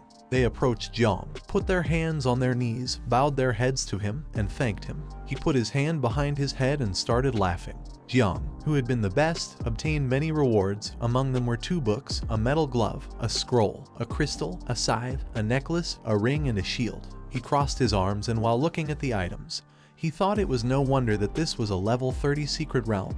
The death rate was too high. He quickly came to the conclusion that these items must be worth billions. Among the items there was one item that caught his attention quite strongly. This item was called Invisibility Cape. It was of platinum quality and could grant 80 agility points and 50 energy points to the user. By using this cape, one could become invisible for 3 minutes with a cooldown time of 2 hours. Jiang extended his hand towards the invisibility cape and with a surprised look, he decided to keep it. For him, this cape was practical, useful, and fashionable. The other items were not going to be of much use to him, so he decided to sell them when he returned and buy pure blood for the insects. A portal appeared in the sky, along with a system window. Due to the mutation in the secret realm and having completed the challenge, this secret realm was about to disappear, so the system asked everyone to leave as soon as possible. This time the devour value had increased a lot, so if the insects drank a little more blood, they would be able to reproduce for a second time. Night fell, and they went back to the Night's Watch headquarters. They informed Jiang that the secret realm had mutated. Jiang had conquered Mu Hani, and he was also the one who had cleaned up the secret realm.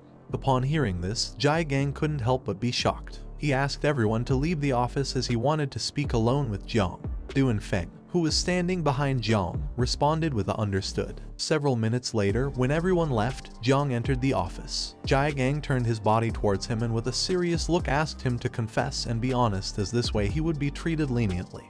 But if he resisted, then he would be severely punished. Jiang became somewhat confused and with a trembling voice, he asked him what he meant by being honest. Jiang started staring into Jiang's eyes. He had told the others that the Venom class could counteract necromancers, but Jiang knew this was just an excuse to deceive Duanfeng and the others. He knew that Jiang was pulling his leg. While Jiang's eyes were shining, with a sinister look he asked Jiang to tell the truth and also asked him what he was hiding. He began to look at him with a confused gaze and couldn't help but wonder what was happening. He started sweating, and Little Nine manifested in his consciousness. She was also terrified. He didn't know if the insects were about to be discovered. They were an ancient celestial plague, and if people found out about their existence, he didn't know if they would forgive him. Jiang approached him, and with a sinister look asked him to speak. Seeing his expression, Jiang couldn't help but feel afraid and began to tremble. With a trembling voice he tried to explain to him what had happened. Seeing that Jiang was very scared, Jiang calmed down and started to smile. He approached him, and while he had one hand on his hip, he placed the other on his shoulder, closed his eyes, and began laughing out loud. Upon seeing that, he also became nervous. He didn't know where his courage had gone when he had killed the monsters in the secret realm. Jiang started sweating like crazy. He began to look at Jiang, and it didn't take long for him to realize that he was pulling his leg. He sat on the sofa, and while he had one arm resting on it, he extended the other hand towards the ceiling, and with a calm look explained that he wasn't pulling his leg. It was just that if he didn't want to talk now, then he also didn't want to keep pressuring him. The more cards up his sleeve Jiang had, the happier Jiang would be. In the future, Night Watch would count on him to achieve new successes. Jiang finally calmed down a bit, put his hand on his chest, and with a sincere smile asked him not to worry. He decided not to reveal anything for now, but in return he was going to get him epic level equipment. Uncle Jiang closed his eyes and couldn't help but start laughing. He appreciated Jiang's intention, but an epic level piece of equipment wasn't easy to obtain. In response, Jiang explained that he was serious. Jiang decided that it was time to get serious. He reached out towards the ceiling, causing a magic circle to start appearing. With a serious look, he thought it was good that Jiang had an ace up his sleeve, but there were some things he needed to clarify. From within the magic circle emerged 3 bandaged corpses, and they fell to the ground in front of Jiang. Seeing this, he couldn't help but feel somewhat confused. He asked Uncle Jiang what this was and where these corpses had come from. Jiang started to stare at Jiang and revealed to him that these guys were at least 3rd grade masters of level 60 or higher. There were even 2 4th grade grand masters with a level above 90. They were not people to be taken lightly, since any one of them was someone whom even Jiang could not handle. He was just a corpse collector. Jiang became somewhat nervous, and as a drop of sweat was falling from his cheek, he began to look at the corpses and with a terrified look asked Jiang if all these guys wanted to kill him. With a calm look, Jiang asked him to stop talking nonsense, as these guys had gone to kill Mu Hani, but they had all been secretly eliminated by her protectors. Jiang turned towards him and with a confused look asked why these guys wanted to murder Mu Hani. In response, he took out a scroll, and while holding it in his hand, asked him to read the content. Jiang took the scroll with both hands, opened it and began to read. This scroll was a great summer hunting classification. The first on the list was someone of level 46 named Jiang Chen, an invincible descendant, who was in the war zone of the capital. Killing him would grant 3 celestial rewards. The second on the list was someone of level 46 named Jiang Chen, an invincible descendant, who was in the Madu war zone called Shanghai. Killing him would grant 3 celestial rewards. The third on the list was someone of level 45 named Jiang Wu, an invincible descendant. He was in the war zone south of the Yangtze River called Jiangnan.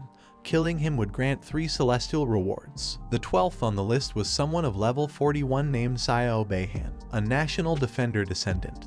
He was in the war zone south of the Yangtze River called Jiangnan. Killing him would grant 2 celestial rewards. Jiang did not know what this great summer hunting list was. All were names he had not heard before. Looking a little more closely, he noticed the name Xiao. With a surprised look, he asked Jiang if this was not a member of the Xiao family that protected the country. He began to look at Jiang with a serious expression and responded that yes, all of them were the most outstanding geniuses of his generation's camp, and Xiao was one of them. He was also going to participate in the Tanjiao camp of the 8 war zones, and Xiao was going to be with Jiang in the Yangtze River Southern War Zone. With a serious look, Jiang explained to him that if one was in the 7th transformation, they were considered as king protector. If one was in the 8th transformation, they were considered as country protector, and if one was in the 9th transformation, they were considered invincible. The top 100 prodigies of Great Xia were at least descendants of sealed kings. Mu Hani, being one of the 12 descendants of sealed kings in Jiangnan, had only been able to occupy position 77.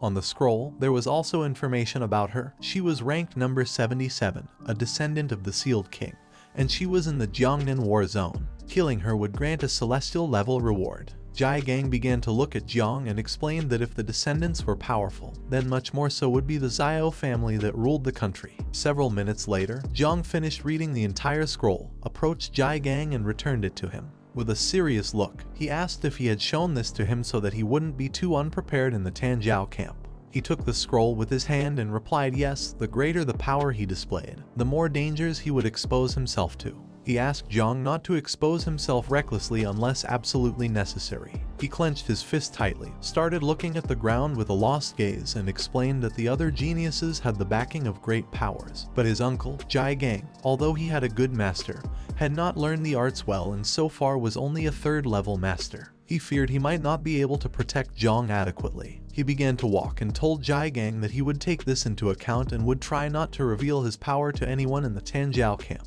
He started looking at the ground again and thought that Uncle Jiang not only did not blame him for hiding his power, but was also making great efforts to protect him. He put his hand under his chin, and with a smile, he remembered that they said Jiang's performance in the secret realm had been better than the others. If this got out, then he would definitely be above Mu Hani in the rankings. But there was something strange. She hadn't said a single word to anyone since she returned and was keeping his secret.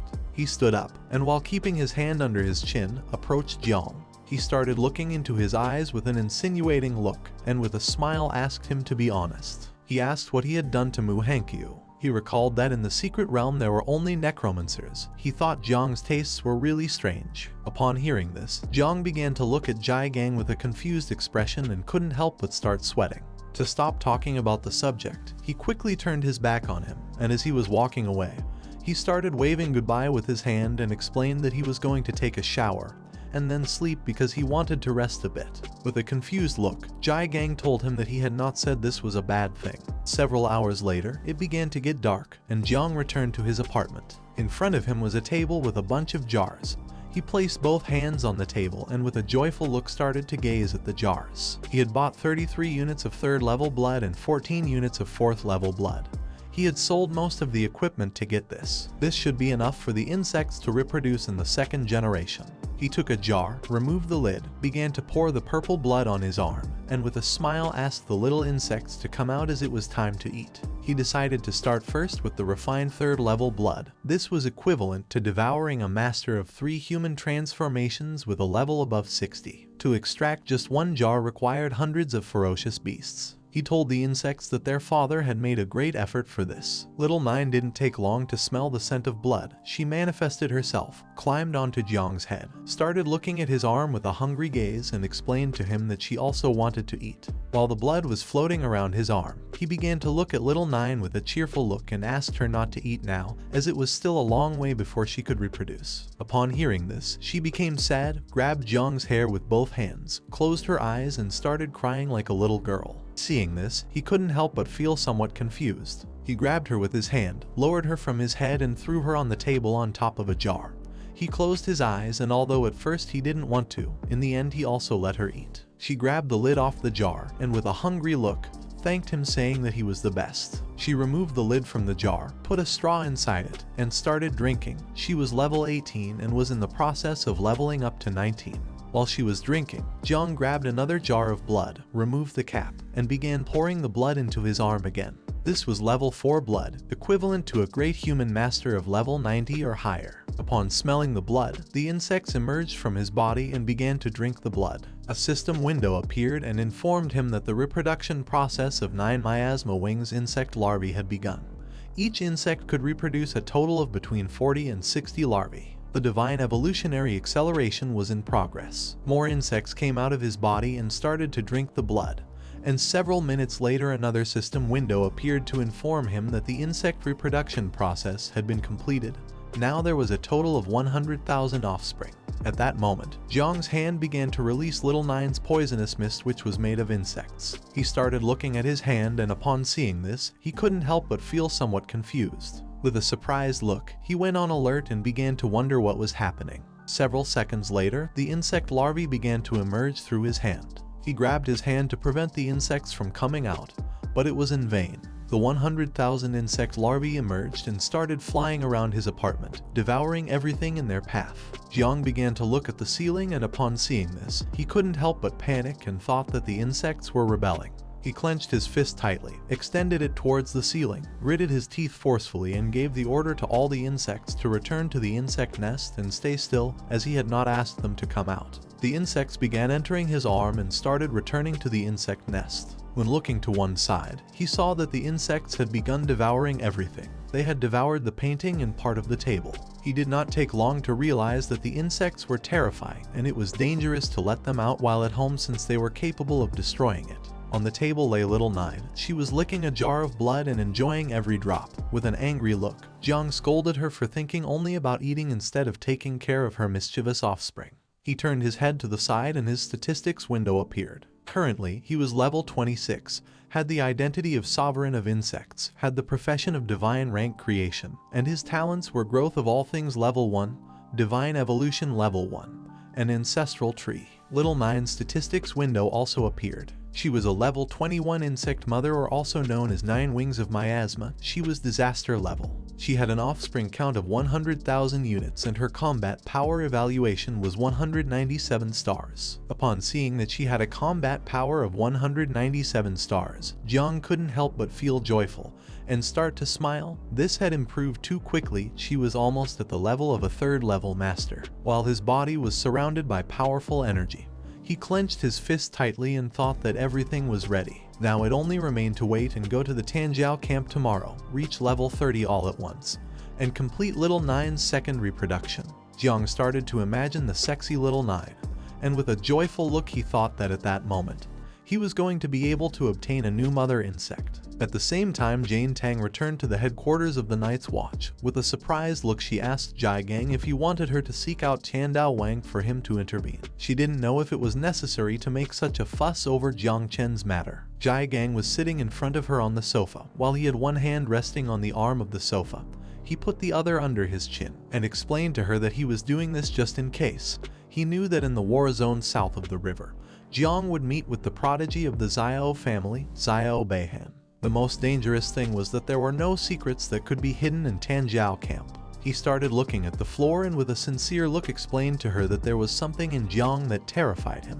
He was worried about Jiang's poison. He knew he was hiding many secrets from them. With a serious look, she began to stare at Jai Gang. She couldn't believe that this was possible and also asked him not to scare her. She began to remember what had happened a long time ago. 600 years ago, the Devourer caused disturbances and Great Zia created the forbidden professions. Once discovered, users of forbidden professions were eliminated directly. She stood up, and with a look full of terror, she explained to him that if Jiang Chen really had a forbidden profession, then it would be revealed at the moment of awakening. She believed that Jai Gang was just being paranoid. Jai Gang clasped his hand with the other hand, started looking at the ground with a look full of terror, and thought that he hoped it was as she was saying, that only he was being paranoid.